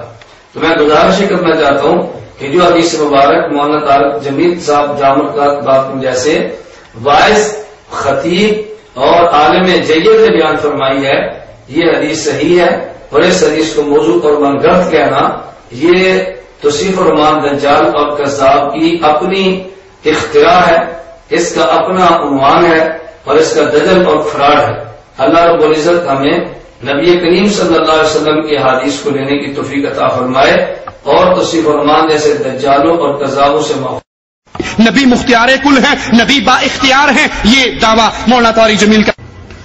ارے اگر نبی با اختیار ہوتے مولانا اپنے چچا ابو طالب کو کفر پہ کیوں مرنے دیتے؟ ارے اگر با اختیار ہوتے عائشہ پر تہمت کیوں لگتی؟ اگر با اختیار ہوتے 70 قاری آپ سے مانگ کر لے گئے اور شہید کر دیے گئے؟ اگر با اختیار ہوتے زہر والا کھانا کیوں کھا جاتے؟ گرامی قدر سامعین، محترم ناظرین، آپ حضرات نے دیکھا اور سنا مزید ایک درجن توصیف الرحمان دجال الکذاب نے مولانا طارق جمیل صاحب دامت برکاتہم کی بات کو غلط انداز میں نقل کیا، اس کا غلط معنی بیان کیا اور غلط مفہوم اپنی طرف سے پیش کر کے الزام مولانا کی کھاتے لگا دیا۔ کہتا ہے کہ مولانا طارق جمیل صاحب یہ کہہ رہے ہیں نبی پاک صلی اللہ علیہ وسلم خود مختار ہے. اگر نبی با اختیار ہوتے تو نبی کو پتھر کیوں لگتے؟ اگر نبی پاک صلی اللہ علیہ وسلم با اختیار ہوتے چچا بغیر کلمے کے کیوں جاتا؟ اگر نبی پاک صلی اللہ علیہ وسلم با اختیار ہوتے صحابہ شہید کیوں ہوتے؟ اگر نبی پاک صلی اللہ علیہ وسلم با اختیار ہوتے تو حضور اکرم صلی اللہ علیہ وسلم کو زہر کیوں دیا جاتا؟ اگر نبی پاک صلی اللہ علیہ وسلم با اختیار ہوتے. اس قسم کے واقعات کو بیان کرنے کا مقصد محض مولانا طارق جمیل صاحب دامت برکاتوں پر الزامات ہیں. مولانا جو بات فرمائے اس کو سمجھو. کوئی ایسا با اختیار مجھے دکھاؤ جو اگر اشارہ کرے تو اللہ تعالیٰ سونے چاندی کے گھر مدینے میں کھڑے کر دے. فرمایا نبی کو اللہ نے اختیار دیا اگر آپ چاہیں تو فلاں پہاڑ سونے کا بنا دیں. کیا یہ اختیار نہیں دیا؟ نبی پاک صلی اللہ علیہ وسلم کو اختیار دیا آپ چاہیں تو تاج کے پہاڑوں کو ملا کے اس کفر کو ہلاک کر دیں. کیا یہ اختیار نبی پاک صلی اللہ علیہ وسلم کو نہیں ملا؟ مرض الوفات میں حضور کو اختیار ملا چاہے تو دنیا میں ٹھہرے چاہے تو آپ پر وفات آ جائے. کیا اختیار نہیں ملا؟ تو مولانا یہ بات فرما رہے ہیں کہ نبی کریم صلی اللہ علیہ وسلم کو رب نے یہ اختیار دیا کہ آپ یہ چاہیں تو یوں کر دیں اگر آپ چاہیں تو یہ بات آپ یوں فرما دیں. اور توصیف الرحمان یہ بات کہتا ہے کہ مولانا طارق جمیل صاحب کہنے کا مقصد یہ ہے کہ نبی پاک صلی اللہ علیہ وسلم اختیار تھے جو چاہتے وہ کر گزرتے. حالانکہ مولانا طارق جمیل دعوت برکاتہ میں دوبارہ گفتگو سنیں. کوئی ایسا با اختیار مجھے دکھاؤ جو اگر اشارہ کرے تو اللہ تعالیٰ سونے چاندی کے گھر مدینے میں کھڑے کر دے. مولانا فرماتے ہیں اگر نبی کریم صلی اللہ علیہ وسلم یوں دعا کرتے تو اللہ پاک یوں فرما دیتے. اللہ نبی پاک صلی اللہ علیہ وسلم اشارہ فرماتے تو اللہ تعالیٰ یوں کر دیتے. تو مولانا نبی پاک صلی اللہ علیہ وسلم کو دعا مانگنے والا اللہ سے سوال کرنے والا اور اللہ پاک کے درگاہ میں جھکنے والا بتا رہے ہیں اور مختار اور بااختیار اللہ کی ذات ہی کو بتاتے ہیں. مقصد یہ تھا کہ نبی کریم صلی اللہ علیہ وسلم کو حق جل مجدور نے جو اختیار دیا تھا اگر آپ چاہیں تو آپ کتنی رزق کی وسعت عطا کرتے ہیں لیکن حضور نے اس وسعت کو لینے کی بجائے فقر کو ترجیح دی ہے. تو مولانا اور بات فرمانا چاہتے ہیں اور یہ دجال مولانا کی بات کو اور معنی دے کر غلط انداز میں نقل کرتا ہے. پھر اس شخص کی جہالت کا آپ اس سے اندازہ کریں کہ اس کو یہ بھی نہیں پتا کہ نبی پاک صلی اللہ علیہ وسلم آقا ہیں. یہ الیاذ باللہ نقل کفر نہ باشد ابو طالب آقا ہے. کہتا ہے ابو طالب کی وفات کا وقت تھا نبی پاک صلی اللہ علیہ وسلم تشریف لے گئے اور ابو طالب کو یہ کہہ رہے ہیں کہ ابو طالب تو کلمہ پڑھ لے اور جو جملے کہے وہ دجال کی زبان سے اب دوبارہ جملے سن. اپنے کانوں کو آقا کے لبوں پہ رکھ اپنے کانوں کو آقا کے لبوں پہ رکھ. جملے کیا کہہ رہا ہے؟ کہتا ہے اپنے کانوں کو آقا کے لبوں پہ رکھا. نبی پاک صلی اللہ علیہ وسلم نے اپنے کانوں کو آقا کے لبوں پہ رکھا. اپنے کانوں کو آقا کے لبوں پہ رکھا یعنی گویا ابو طالب کو آقا کہہ دیا اور نبی پاک صلی اللہ علیہ وسلم کو غلام کہہ دیا. اس لیے بنیاد میں کہتے ہو تو فرمان پرلے درجے کا کذاب شخص ہے دجال انسان ہے اور اس کا حضور اکرم صلی اللہ علیہ وسلم کی عقیدت اور محبت کے ساتھ دور کا بھی کوئی تعلق نہیں ہے. اور یہ اپنے دجل کو چھپانے کے لیے گرامی قدر سامعین طرز اختیار یہ کرے گا ایسا مسکرت کے ساتھ عاجزی کے ساتھ تصنع اور بناوٹ کے ساتھ کہے گا لا حول ولا قوت الا باللہ. آپ اس کا بار بار طرز دیکھیں انا للہ وانا الیہ راجعون لا حول ولا قوت الا باللہ. انا للہ وانا الیہ راجعون. میں اپنے سامعین سے گزارش کروں گا کہ جب یہ دجال یہ جملے کہے اور منہ بنا کر کہے آپ سمجھیں کوئی اور دجل آنے والا ہے کوئی اور جھوٹ آنے والا ہے کوئی اور کذب آنے والا ہے. اگر آپ کو دلائل کی بنیاد پہ عام بندے کو کذب کا احساس نہ ہو آپ اس کے چہرے کی بناوٹ اور تشنع کے ساتھ کہا جانے والا انا للہ سنیں تو فوراً یقین کریں کہ یہ عذاب کو نیا جھوٹ پیش کرنے والا ہے. اللہ پوری امت کو اس کے شرور سے محفوظ رکھے. لاؤ طائف کے خون کا کوئی مجھے حساب دے. وہ خون نبی کا ایک خون کا قطرہ جو اللہ کے عرش سے زیادہ قیمتی سارے نبیوں کے خون سے زیادہ قیمتی ساری آدم کی اولاد سے زیادہ قیمتی وہ خون ان پہاڑوں پہ ایسے بکھرتا چلا گیا اور قربانی کی داستان لکھتا چلا گیا. کاش ان پہاڑوں کی زبان ہوتی اور آپ ان سے جا کے پوچھتے کہ اس امت کے لیے اس نبی نے کیا دکھ درد اٹھائے ہیں اور آج یہ امت اس نبی کو کیا جواب دے رہی ہے. لا حول ولا قوت الا باللہ. یہ ہمارے ہاتھ میں فضائل حج ہے مولانا ذکریہ صاحب کی. مولانا ذکریہ اپنی کتاب فضائل حج کے صفحہ نمبر 138 پر وہی اسی قسم کا عقیدہ بیان کرتے ہیں جس قسم کا مولانا طارق جمیل صاحب نے بیان کیا. فرماتے ہیں کہ قبر رسول صلی اللہ علیہ وسلم کی جگہ ساری جگہوں سے افضل ہے. یہ فضائل حج مولانا ذکریا کی لکھی ہوئی کتب خانہ فیضی لاہور سے چھپی ہوئی, اس کا صفحہ نمبر 138. قبر شریف نبی کی قبر کی جگہ ساری جگہوں سے افضل ہے. جو حصہ نبی کے بدن سے ملا ہوا ہے, سنیے اور دیکھیے کیسے توحید کے اوپر کلہاڑے چل رہے ہیں.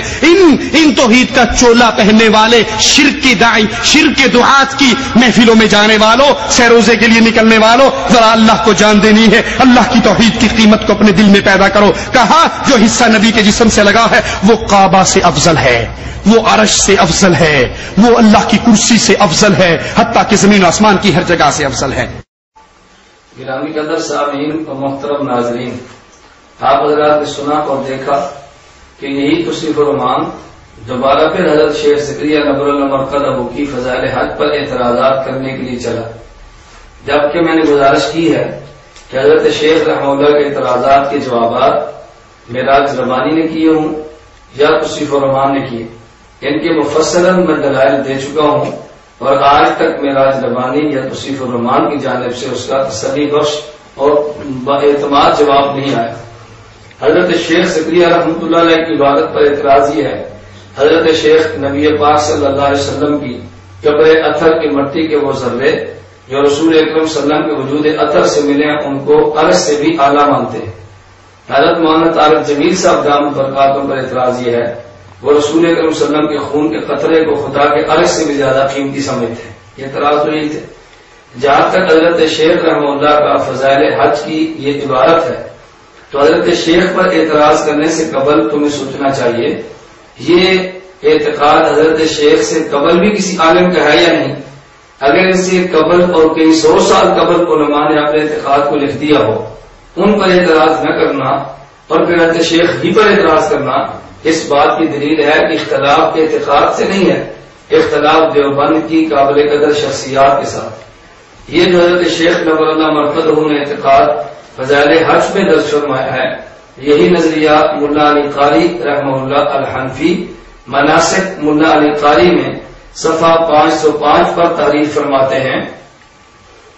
ان ابی عقیل الحنبلی ان تلک البقعۃ من الفرش افضل من العرش, کہ نبی پاک صلی اللہ علیہ وسلم کی قبر مبارک کے مٹی کے وہ ذرے جو رسول اکرم صلی اللہ علیہ وسلم کے وجود سے ملے ہیں, زمین کا یہ حصہ یہ اللہ کے عرش سے بھی افضل ہے. نقل کرنے والے حضرت ملا علی قاری ہیں اور نظریہ ابن عقیل حنبلی کا ہے. تو چاہیے تھا کہ اعتراض آپ ان حنبلیوں پر بھی کریں جن سے ریال لے کر آپ اہل سنت والجماعت کے خلاف بیانات کرتے ہیں, لیکن ان کے خلاف آپ وہاں رہ کر یہ جملہ کبھی نہیں کہیں گے. کیوں؟ حضرت شیخ رحمہ اللہ کے خلاف مولانا طارق جمیل بولنے سے ممکن ہے بعض طبقہ داد دے اور ان کے خلاف بولنے سے ممکن ہے ہمارا رہنا مشکل ہو جائے. اسی نظریے کو وفاء الوفا باخبار دار المصطفیٰ صلی اللہ علیہ وسلم میں علامہ سمہودی رحمہ اللہ نے جلد 1 صفحہ 31 پر نقل فرمایا. بالکل یہی نظریہ. تو یہ نظریہ صرف حضرت شیخ ذکریا رحمہ اللہ کا نہیں, حضرت مولانا طارق جمیل صاحب کا نہیں, بلکہ ان سے قبل اور علماء کا بھی ہے, ان پر بھی اعتراض کرنا چاہیے. پھر مولانا طارق جمیل فرماتے ہیں کہ رسول اکرم صلی اللہ علیہ وسلم کے خون کی قیمت کون ادا کرے گا, وہ خدا کے عرش سے زیادہ قیمتی ہے. جب نبوت کے وجود سے ملنے والے مٹی کے ذرے کعبہ اور کرسی عرش سے افضل ہیں تو خود نبوت کا وجود مبارک اور وجود کا حصہ جو خون مبارک ہے وہ کیسے کعبہ سے افضل نہیں ہوگا. اور عجیب بات یہ ہے کہ یہ دجال انا للہ کہہ کے اس انداز میں بات کرے گا کہ جیسے اس کے پاس کوئی حدیث مبارک موجود ہے. مولانا طارق جمیل صاحب سے پورے بیان میں بار بار مطالبہ کرنا, کوئی حدیث پڑھے, کوئی حدیث پڑھے, کوئی آیت پڑھے. مولانا طارق جمیل دامت برکاتہ نے جو نظریات بیان فرمائے ہیں, کیا اس نظریے کے خلاف توصیف الرحمان نے بھی کوئی حدیث پڑھی ہے؟ کیا اس کے خلاف تو نے بھی قرآن کی آیت پڑھی ہے؟ تو نے ان کے نظریے کے خلاف آیت نہیں پڑھی, ان کے اعتقادات کے خلاف کوئی حدیث نہیں پڑھی. خود حدیث نہ پڑھنا, دوسرے سے مطالبہ کرنا, خود آیت نہ پیش کرنا, دوسرے سے آیت کا مطالبہ کرنا, میرا دوست کسی کو دجل کہتے ہیں, اسی کو کذب اور فرار کہتے ہیں. اللہ رب العزت تمہارے اس فرار, تمہارے دجل سے امت کو محفوظ رکھے. مولانا طارق فرماتے ہیں, طارق جمیل صاحب, اللہ نے ہمیں اپنے محبوب کے صدقے وجود بخشا ہے. کب تھے, کب نبوت ملی؟ ابو ہریرہ رضی اللہ تعالیٰ عنہ پوچھ رہے ہیں متى وجبت لك النبوة؟ یا رسول اللہ آپ کو نبوت کب ملی؟ اس کا جواب کیا تھا؟ اس کا جواب یہ تھا کہ آپ ارشاد فرماتے 40 سال کی عمر میں رمضان شریف کے مہینے میں 17 تاریخ کو غار حرا میں میرے پاس فرشتہ آیا اور مجھے نبوت دے گیا. یہ اس کا جواب تھا. جواب کیا آیا؟ یہ جواب نہیں دیا. جواب کیا آیا؟ کنت نبیا وان آدم بین الروح والجسد. ابھی آدم علیہ السلام کا کہیں وجود نہ تھا اور اللہ مجھے نبی بنا چکا تھا. یعنی یہ دنیا نبی کے صدقے پیدا ہوئی ہے. اس کے لیے یہ ایک من گھڑت روایت پیش کرتے ہیں، لولاک لما خلقت الافلاک. اگر آپ کو پیدا نہ کرتا کائنات کو پیدا نہ کرتا. شاہ مدینہ سنی ہے وہ نعت یا نہیں سنی ہے؟ آپ نہ ہوتے کائنات نہ ہوتی. یہ جھوٹ ہے محمد الرسول اللہ کی طرف، یہ جھوٹ ہے اللہ کی طرف. انا للہ و انا الیہ راجعون. کائنات رسول اللہ کے لیے پیدا نہیں ہوئی. گرامی قدر سامعین و محترم ناظرین، توصیف فرمان دجال اور کذاب نے مولانا طارق جمیل دامت برکاتہم کے بارے میں یہ بات کہی کہ مولانا کہتے ہیں اللہ نے ہمیں اپنے محبوب کے صدقہ وجود بخشا، اور کہتے ہیں اس کے لیے حدیث بطور دلیل کی پیش کرتے ہیں لولا کرما خلقت الافلاک. یہ حدیث موضوع المنگرت ہے. یہ حدیث مولانا طارق جمیل دامت برکاتہم نے بیان نہیں کی، یہ حدیث توصیف فرمان نے خود بیان کی اور مولانا طارق جمیل کے کھاتے ڈال دی ہے. اور عجیب بات یہ ہے کہ کہتے ہیں یہ کائنات نبی پاک صلی اللہ علیہ وسلم کے لیے نہیں بنی بلکہ موحدین کے لیے بنی ہے. رسول اللہ کے لیے پیدا نہیں ہوئی، یہ کائنات اہل توحید کے لیے بنی ہے. یعنی کیا موحد کا مقام نبوت سے بھی زیادہ ہے؟ کہتے ہیں نبی کے لیے تو نہیں بنی، موحد کے لیے بنی ہے. اور پھر بطور دلیل کی آیت پیش کی وما خلقت الجن والانس الا لیعبدون. اللہ فرماتا ہے کہ ہم نے اپنی توحید کے لیے پیدا کیا ہے. اس کم عقل سے پوچھو کیا توحید اور موحد میں کوئی فرق نہیں ہے؟ توحید اور چیز ہے، موحد اور چیز ہے. موحد توحید والے کو کہتے ہیں. تو قرآن کریم کی آیت نے جو مضمون بیان کیا تیرے سوچ اور تیری فہم کے مطابق اگر اس کو مان لیا جائے تو پھر یہ نہ کہو کہ یہ کائنات موحدین کے لیے پیدا کی ہے. اگر یہ کائنات پیغمبر کے صدقے نہیں بنی تو پھر یہ کائنات موحد کے صدقے نہیں بنی. ماننے پر آئے تو موحد کے صدقے مان لیں کیونکہ خود کو موحد کہتے ہیں، نہ ماننے پر آئے تو نبی کے صدقے نہ مانے کیونکہ خود کو نبی جو نہیں سمجھتے. اگرچہ اپنی بات کو یہ نبی کے بات تک لے جاتے ہیں اور ان کی بات کے انکار کو یوں سمجھیں کہ جیسے گویا کسی شخص نے نبوت کے بات کی انکار کر دی ہے. خیر میں ہی گزارش کر رہا تھا، دجل اس کا اپنی جگہ ہے. اچھا ایک دلیل بڑی عجیب اس نے پیش کی، گزشتہ کلپس میں آپ نے دیکھا ہوگا نبی کی قبر کعبہ بیت اللہ سے بھی افضل، تو پھر سجدہ مسجد قبر رسول کی طرف منہ کر کے کرنے شروع کر دیں. طواف قبر کا ہونا چاہیے نا جو بیت اللہ سے. کہتے ہیں کہ اگر ہم عرش سے بھی اعلیٰ نبی پاک صلی اللہ علیہ وسلم کے مبارک مٹی کے ذرات کو مان لیں تو پھر چاہیے کہ ہم نماز پڑھتے وقت سجدہ کریں تو رخ کس کی طرف کریں. اچھا اس سے پوچھو کیا کعبہ افضل ہے یا عرش افضل ہے؟ تو یہ کہے گا عرش افضل ہے. تو پھر نماز پڑھتے وقت رخ عرش کی طرف کریں نہ کہ کعبہ کی طرف کریں. اگر اس دلیل کو مان لیا جائے تو میں غیر مقلدین دوستوں سے کہوں گا کہ اس فارمولے کے مطابق آپ نماز میں جائیں مسجد میں تو آپ اپنے منہ اوپر اٹھا کے کھڑا ہوا کریں. کوئی پوچھے جی کیوں منہ اوپر اٹھاتے ہیں؟ آپ کو شیخ توصیف فرمان نے ہمیں دلیل دی ہے کہ جو مکان افضل اس کی طرف منہ اٹھا کے نماز پڑھنی چاہیے. ہم چونکہ عرش کو کعبہ سے افضل مانتے ہیں لہذا منہ عرش کی طرف اٹھا کر پڑھتے ہیں تاکہ کامل غیر مقلد ہونا تمہیں دیکھنے سے آدمی کو اچھی طرح محسوس ہو جائے. خیر اس نے کہا کہ لولا کرما خلقت الافلاک یہ حدیث مبارک موضوع ہے جس کا سہارا ہم لیتے ہیں، جبکہ علماء دیوبند اس حدیث کو بطور دل قتل پیش نہیں کرتے. یہ الگ بات ہے کہ نبی کریم صلی اللہ علیہ وسلم کے سے سند کے ساتھ حدیث میں موجود ہے کہ نبی پاک صلی اللہ علیہ وسلم نے اس حدیث مبارک کو بیان فرمایا. اس وقت میرے ہاتھ میں امام ابو عبداللہ حاکم نیساپوری کی کتاب المستدرک علی الصحیحین جلد نمبر 2 صفحہ نمبر 672 پہ امام حاکم ارشاد فرماتے ہیں کہ نبی کریم صلی اللہ علیہ وسلم نے فرمایا اور حدیث قدسی کو بیان کیا. فرمایا عن ابن عباس رضی اللہ عنہما قال اوحى اللہ الی عیسیٰ علیہ السلام، اللہ رب العزت عیسیٰ علیہ السلام پر وحی نازل فرمائی. فرمایا یا عیسیٰ آمن بمحمد، اے عیسیٰ نبی پاک حضرت محمد صلی اللہ علیہ وسلم پر ایمان لاؤ. آگے فرمایا فلولا محمد ما خلقت آدم، اگر میں محمد صلی اللہ علیہ وسلم کو وجود نہ دیتا، حضرت آدم کو وجود نہ دیتا، فلولا محمد ما خلقت الجنت ولا النار، اور اگر میں حضرت محمد صلی اللہ علیہ وسلم کو وجود نہ دیتا تو جنت اور جہنم کو وجود نہ دیتا۔ تو حدیث لولا کا لما خلقت الافلاق جو ہم نے پیش نہیں کی تو اس کو جناب نے موضوع کہا، اور جو حدیث امام حاکم بیان کرتے ہیں آپ اس حدیث کو ذرا موضوع فرما دیں تاکہ ہم یہ دیکھیں امام حاکم کا وسعت مطالعہ ہے یا جناب احادیث کا ذوق زیادہ رکھتے ہیں۔ اگلی بات یہ ذہن نشین فرما دیں کہ یہ حدیث مبارک لولا محمد لما خلقت الدنیا ما خلقت الجنت ولا النار، یہ حدیث مبارک قرآن کریم کی آیت کے خلاف نہیں۔ میں ایک موٹی سی مثال دے کر اس عقیدے کو یوں سمجھاتا ہوں، اگر ایک جگہ پر مثلا میں نے بیان کیا ہے، بیان کے بعد توصیف الرحمان کھڑا ہوگا اور یہ توصیف الرحمان ہمارے سامنے کالج کے اسٹوڈنٹ سے پوچھے کہ بتاؤ مولانا ریاض محمد صاحب آج یہاں بیان کے لیے کیوں آئے تھے؟ وہ لڑکا کہے گا کہ بیان اور تقریر کرنے کے لیے آئے تھے۔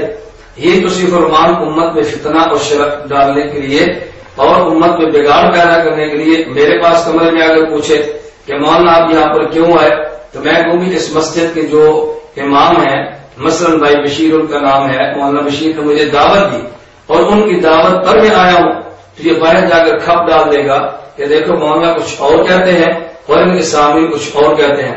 میں توصیف الرحمان سے پکڑ کے پوچھتا ہوں کہ بھائی کس بات کی جو کھپ ڈالتا ہے، رولا کیا ہے؟ وہ کہتے جی آپ نے کہا کہ مجھے مولانا نے دعوت دی میں اس لیے آیا، اور آپ کے سامنے کہتے بیان کرنا تو اس لیے آئے، تم دونوں کے بیان نہیں ملتے۔ میں اس سے کہوں گا کم عقل انسان، جب میرے سامنے سے تم نے پوچھا مولانا کیوں آئے، اس نے میرے آنے کا مقصد بیان کیا کہ بیان کے لیے آئے۔ جب مجھ سے پوچھا آپ کیوں آئے تو میں نے آنے کا سبب بیان کیا کہ فلاں میزبان کی دعوت کی وجہ سے آیا۔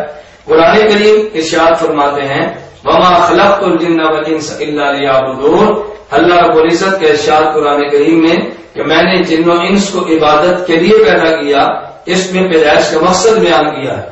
لولا محمد لما خلقت الجنت ولا النار، اس میں نبی پاک صلی اللہ علیہ وسلم نے پیدائش کا سبب بیان کیا ہے، سبب اور ہوتا ہے اور مقصد اور ہوتا ہے۔ گرامی قدر سامعین و محترم ناظرین، جو مقصد اور سبب میں فرق نہ کر سکے، بتائیں اس شخص کے بارے میں آپ کیا رائے قائم کریں گے؟ یہ عالم ہے یا جاہل ہے؟ جاہل ہو کر علماء کے خلاف زبان درازی کرنا یہ توصیف الرحمان جیسے دجال اور کذاب ہی کا کام ہے۔ اللہ اس کے شر سے امت کو محفوظ رکھے۔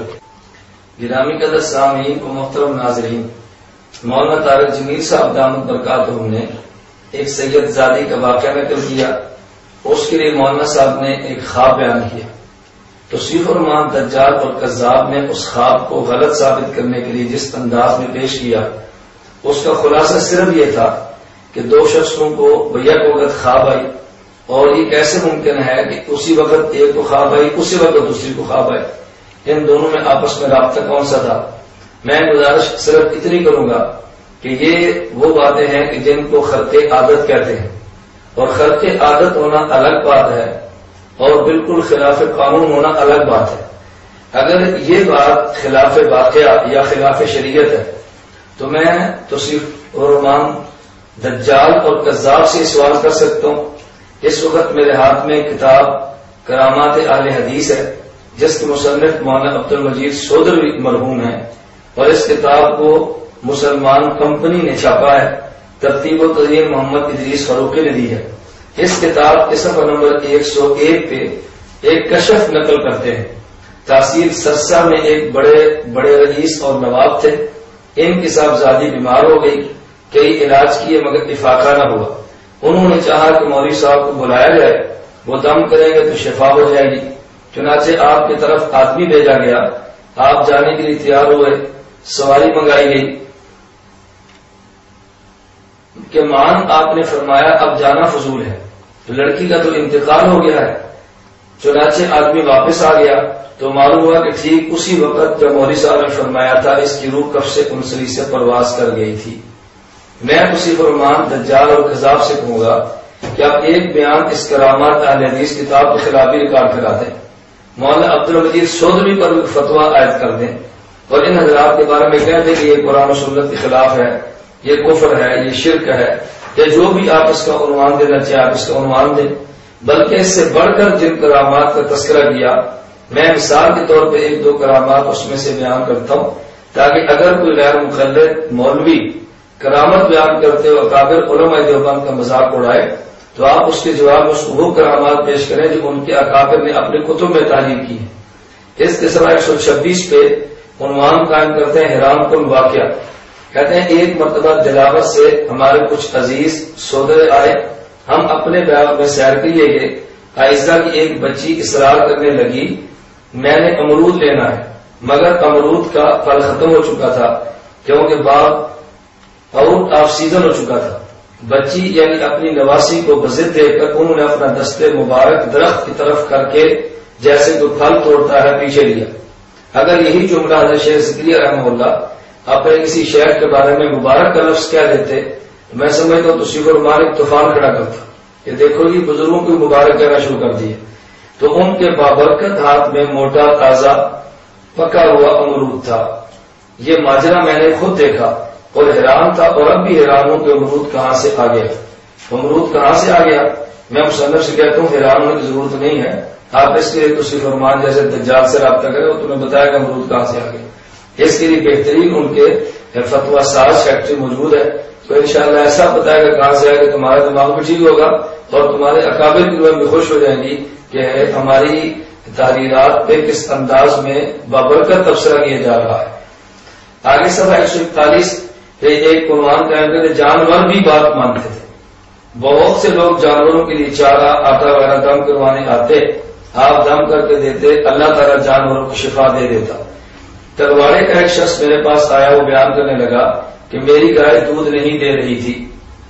میں حضرت حافظ صاحب کی خدمت میں حاضر ہوا اور اپنی گزارش پیش کی۔ آپ نے فرمایا اس کے کان میں میرا پیغام دینا کہ حافظ صاحب کہتے ہیں اب دودھ دینا شروع کر دے۔ اس آدمی نے خود مجھ سے کہا کہ میں حضرت حافظ صاحب کی طرف سے گائے کے کان میں یہی پیغام دیا، چنانچہ اس نے دودھ دینا شروع کر دیا۔ میں نے کہا سچ کہہ رہے ہو؟ اس نے کہا اللہ جانتا ہے سچ کہہ رہا ہوں۔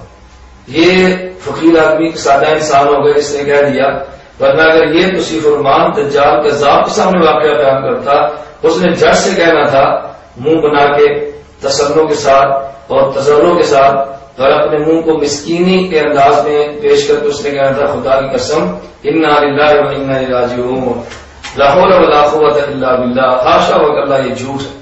اور 3-4 اس دجال نے قسمیں بھی پھینک دینی تھی تاکہ بندہ سمجھا کہ بالکل اس نے سچ کہا ہے۔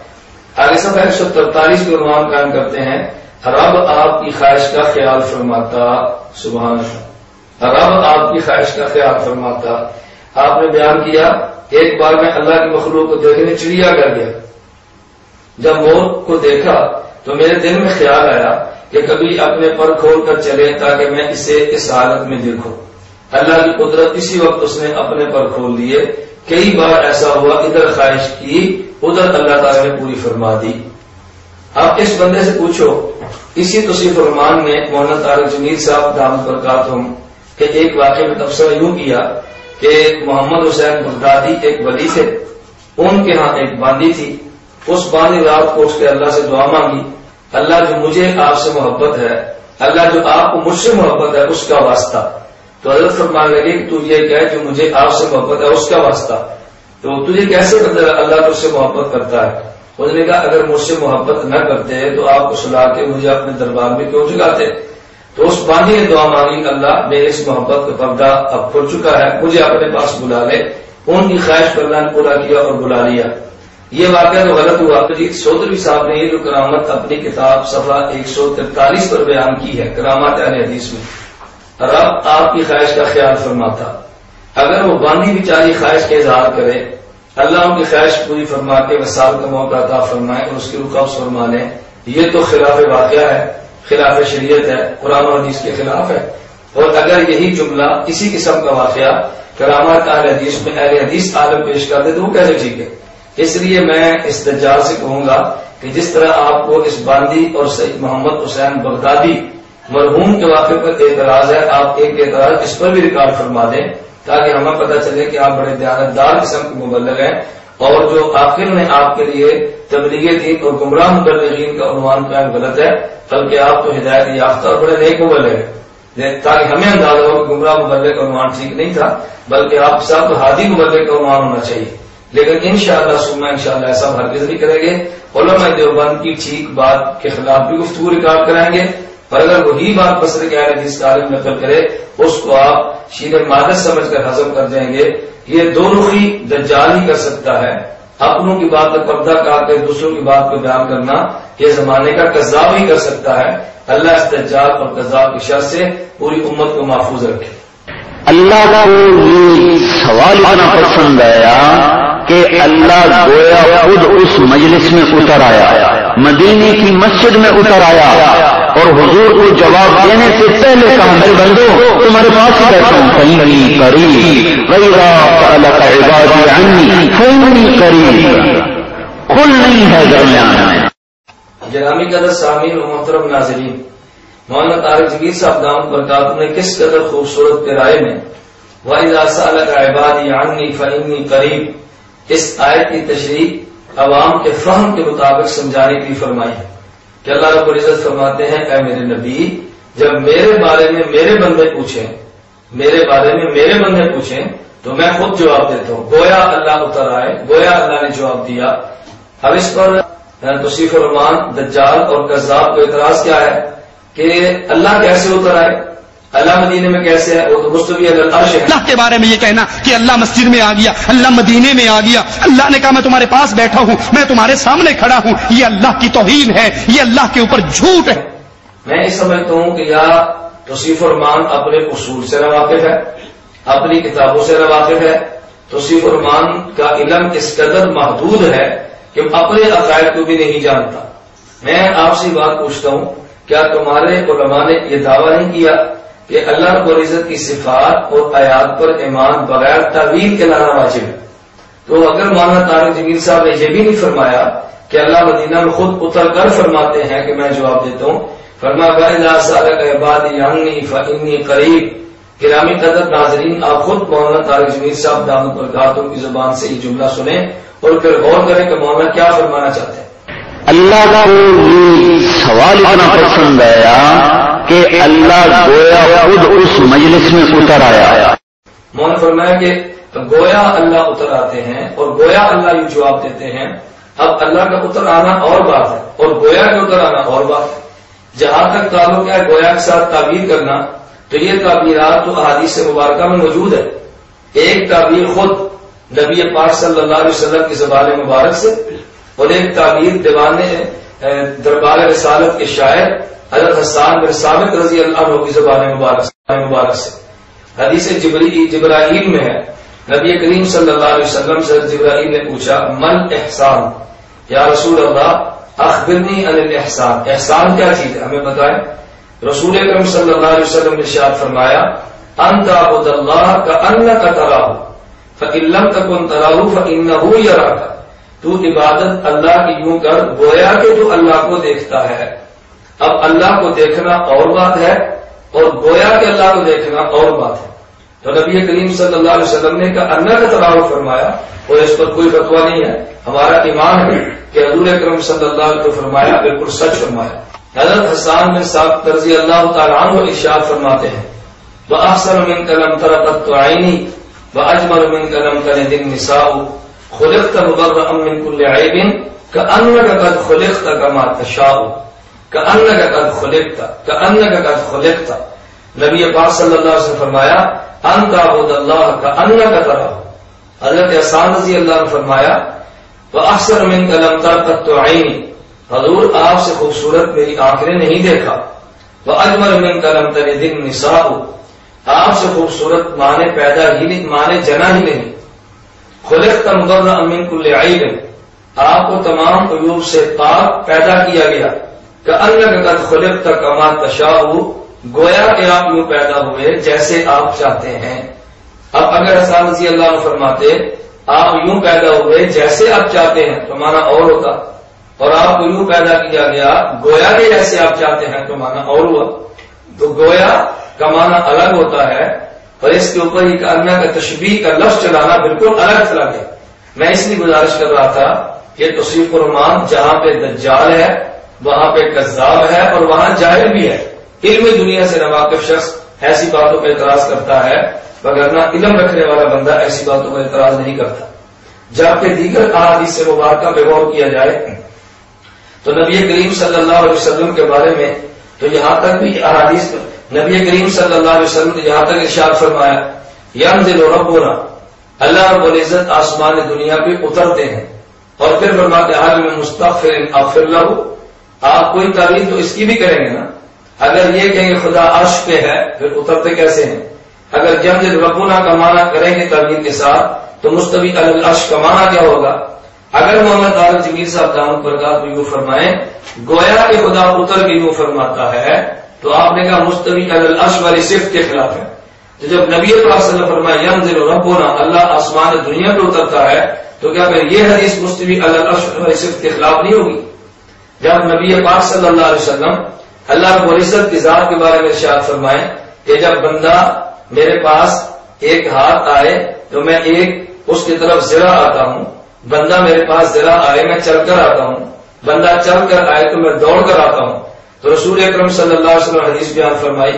اب آپ کہہ دیں کہ حدیث پیغمبر بھی استواء علی العرش والی صفت کے خلاف ہے. قرآن میں مستوی علی العرش ہونا اور حضور فرماتے ہیں کہ اللہ بندے کے پاس آتے ہیں، آپ اس کا کیا جواب دیں گے؟ نبی کریم صلی اللہ علیہ وسلم نے فرمایا اللہ بندے سے قیامت کو فرمائیں گے میں بیمار تھا تو تو نے میری عیادت نہیں کی، فلم تعودنی. بندہ کہے گا یا اللہ میں کیسے آپ کی عیادت کرتا؟ اللہ فرمائیں گے میرا فلاں بندہ بیمار تھا، اگر تو اس کی عیادت کرتا وجدتنی عندہ تو مجھے اس کے پاس پاتا. تو پھر تو یہ حدیث مبارک بھی استواء علی العرش کے خلاف ہے. تو صرف اتنے جملے کو مستوی علی العرش والی صفت کے خلاف کیا کہ یوں کہنا کہ یہ توحید صفات کے خلاف ہے، یہ کم علم شخص کذاب اور دجال کسی فرمان جیسا شخص ہی کہہ سکتا ہے، مگر میں اصحاب علم ایسی بات نہیں کہہ سکتے. اللہ رب العزت تمام احباب کو اس دجال کذاب اور جاہل آدمی کے شرور اور فطروں سے محفوظ رکھے. للہ و انا الیہ راجعون. لا حول ولا قوة الا باللہ. میرے نبی سے پوچھا گیا اے اللہ کے نبی آپ نے اللہ کو دیکھا ہے؟ کہا میں اللہ کو کیسے دیکھتا، وہ تو نور ہے. گرامی قدر سامعین و محترم ناظرین، توصیف الرحمان دجال اور کذاب نے مولانا طارق جمیل صاحب دامت برکاتہم کے اس جملے پر اعتراض کیا کہ مولانا فرماتے ہیں نبی کریم صلی اللہ علیہ وسلم نے اللہ رب العزت کا دیدار کیا. یہ کہتا ہے کہ اللہ رب العزت کا دیدار نبی پاک صلی اللہ علیہ وسلم نے نہیں کیا. میں کہ تو حیران کن بات یہ ہے کہ جو مولانا طارق جمیل صاحب کا موقف ہے یہ موقف تو تفسیروں میں اور احادیث میں موجود ہے. یہ اس وقت میرے ہاتھ میں الدر المنصور فی تفسیر المعصور علامہ سیوطی رحمہ اللہ تعالی کی تفسیر موجود ہے. اس میں علامہ سیوطی رحمۃ اللہ سورۃ النجم میں صفحہ نمبر سورۃ النجم میں وَلَقَدْ رَآهُ نَزْلَةً أُخْرَىٰ اس آیت کے تحت ارشاد فرماتے ہیں عن انس رضی اللہ عنہ قال رأى محمد ربه. حضرت انس فرماتے ہیں حضرت محمد صلی اللہ علیہ وسلم نے اللہ رب العزت کو دیکھا. عن ابن عباس رضی اللہ عنہما ان النبی صلی اللہ علیہ وسلم رأى ربه بعینہ.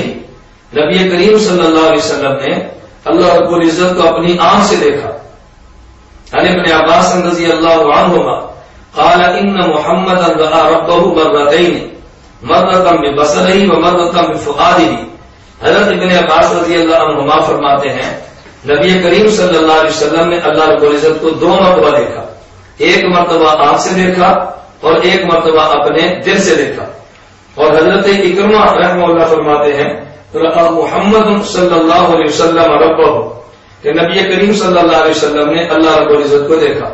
پھر آگے ابن عباس رضی اللہ عنہما سے مرفوع حدیث ہے، کہتے ہیں قال رسول اللہ صلی اللہ علیہ وسلم رأیت ربی میں نے اپنے خدا کو دیکھا ہے. نبی پاک خود فرماتے ہیں. اور ابن عباس رضی اللہ عنہما تو یہاں تک فرماتے ہیں اس حدیث کو امام نسائی امام حاکم نے نقل کیا ہے. کہتے ہیں اتعجبون ان تکون الخلۃ لابراہیم والکلام لموسیٰ ورؤیۃ لمحمد صلی اللہ علیہ وسلم. اے لوگوں تمہیں اس بات پہ تعجب ہے کہ اللہ نے حضرت ابراہیم کو خلیل اللہ بنایا، حضرت موسیٰ کو کلیم اللہ بنایا اور حضرت محمد صلی اللہ علیہ وسلم کو اللہ کو دیکھنے کی نعمت عطا فرمائی ہے. کیا تمہیں اس بات پر تعجب ہے؟ تعجب ہرگز نہیں ہے، ہم اس کا اعتقاد رکھتے ہیں. تو یہ جو مولانا طارق جمیل صاحب نے فرمایا یہ مولانا طارق جمیل صاحب کا ذاتی نظریہ نہیں ہے، یہ صحابہ کرام رضی اللہ عنہم اجمعین کا بھی نظریہ ہے. میرے ہاتھ میں کتاب ہے الخصائص الکبریٰ علامہ سیوطی رحمۃ اللہ علیہ کی اس میں جلد اول صفحہ نمبر 267 پہ امام سیوطی رحمہ اللہ حدیث نقل کرتے ہیں، کہتے ہیں اخرج احمد بسند صحیح ہے عن ابن عباس رضی اللہ عنہما قال قال رسول اللہ صلی اللہ علیہ وسلم رأیت ربی عز وجل، نبی پاک صلی اللہ علیہ وسلم نے فرمایا میں نے خدا کو دیکھا ہے۔ واخرج الطبرانی فی الاوسط بسند صحیح ہے، حضرت امام طبرانی رحمہ اللہ نے اپنی اوسط میں سند صحیح کے ساتھ نقل کیا ہے، ابن عباس رضی اللہ عنہما فرماتے ہیں انہ کان یقول ان محمد صلی اللہ علیہ وسلم رأى ربه مرتين مرة ببصره ومرة بفؤاده، نبی کریم صلی اللہ علیہ وسلم نے 2 مرتبہ اللہ رب العزت کا دیدار فرمایا، ایک مرتبہ دیدار اپنی آنکھ سے اور ایک مرتبہ دیدار اپنے دل سے۔ تو حضرت مولانا طارق جمیل صاحب دامت برکاتہم نے وہ موقع بیان کیا جو صحابہ کرام رضی اللہ عنہ اجمعین کا تھا۔ ہم تو پہلے ہی عوام کی خدمت میں گزارش کر چکے ہیں کہ توصیف الرحمان دجال الکذاب اس قوم کا نمائندہ ہے کہ جو قوم اصحاب پیغمبر صلی اللہ علیہ وسلم کو حجت نہیں مانتی۔ پھر یہ صرف اصحاب پیغمبر کا موقف نہیں ہے بلکہ سند صحیح سے میں نے آپ کی خدمت درس کیا تو خود نبی پاک صلی اللہ علیہ وسلم بھی ارشاد فرماتے ہیں رأیت ربی عز وجل کہ میں نے اللہ رب العزت کا دیدار کیا ہے۔ حیران کن بات یہ ہے کہ مولانا کے موقع پر تفسیر بھی ہے، حدیث بھی ہے۔ تو میں کہتا ہوں توصیف الرحمان دجال الکذاب کو اس نے بار بار کئی موقع پر یہ کہا کہ مولانا حدیث پیش کریں، مولانا دلیل پیش کریں۔ ہمارے پاس 2 ہی دلیلیں ہیں، اللہ کا قرآن، نبی پاک صلی اللہ علیہ وسلم کی حدیث۔ ان سے بات کریں گے تو حدیث کا بیٹا مان لے گا، اس کے علاوہ بزرگوں کی بات کریں گے تو حدیث کا بیٹا نہیں مانے گا۔ اس اہل حدیث کے بیٹے کو چاہیے کم از کم اپنے موقع پر یہ بھی تو حدیث پیش کرے، کوئی حوالہ یہ بھی تو پیش کرے۔ بغیر حوالے کی حدیثیں پیش کرنا اور بغیر حدیث پیش کے اپنا موقع پیش کرنا، مولانا طارق جمیل دامت برکاتہم کے موقف کے خلاف جہاں جہاں پر تم نے اعتراضات کیے اس کے خلاف تمہیں بھی حدیث پیش کرنی چاہیے۔ یہ بالکل ایسی ہے کہ جیسے حجت اللہ فی الارض رئیس المناظرین حضرت مولانا محمد امین اکاڑی نور اللہ مرکز کے پاس ایک شخص آیا، اس نے کہا کہ مجھے اہل حدیث مولوی کہتا ہے کہ تمہارے بیشتی زیور میں مسائل قرآن حدیث کے خلاف ہے۔ حضرت فرمایا کہ جب وہ غیر مقلد آئے نا اسے پکڑو، بیشتی زیور رکھو۔ اسے کہنا یہ پہلا مسئلہ ہے، اگر یہ حدیث کے مطابق ہے حدیث دے دے، اگر حدیث کے خلاف ہے اگر اس کے خلاف حدیث دے دے، ایک مسئلے پر حدیث پوچھ لو، آئندہ یہ اہل حدیث تمہارے پاس نہیں آئے گا۔ میں کہ تو قاری فرماتے اہل حدیث نہیں آئے گا تو پھر اہل حدیث کا بیٹا توصیف الرحمان کیسے آئے گا؟ ان کے پاس میں تو نہیں ہے۔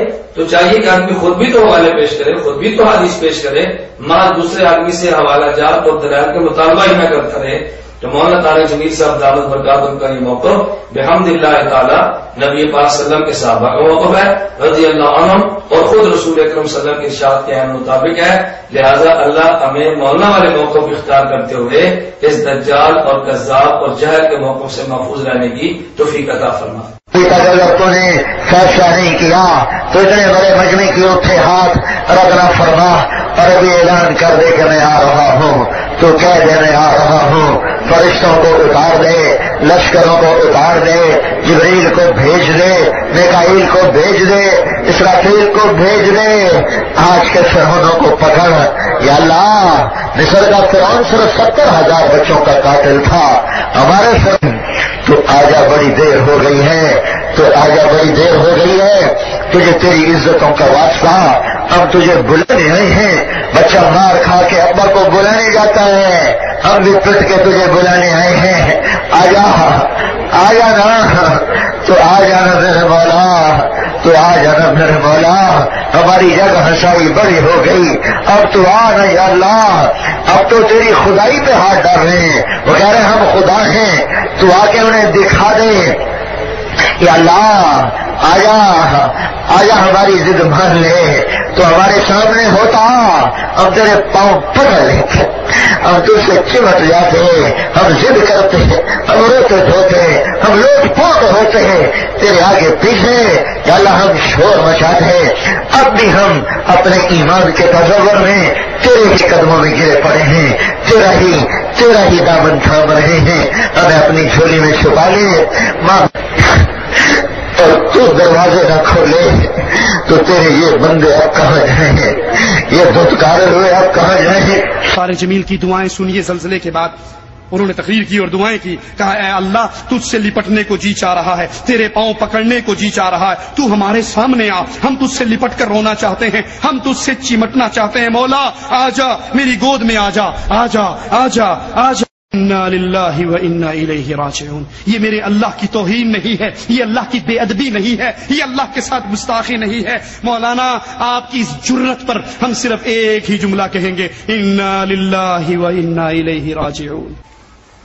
گرامی قدر سامعین و محترم ناظرین, مولانا طارق جمیل صاحب دامت برکاتہم نے نہایت تضرع, عاجزی اور تواضع کے ساتھ گڑ گڑا کے دعائیں مانگی. توصیف الرحمان دجال اور کذاب نے ان دعاؤں کا کلپ دکھانے کے بعد بجائے اس کے دل میں خشیت, اللہ کا خوف پیدا ہوتا, اس نے خشیت اور خوف کا بھی مذاق اڑایا ہے. کچھ شرم, کچھ حیا, کچھ مروت بھی قریب سے گزری ہوتی تو کم از کم آدمی ایسے جملے نہیں کرتا.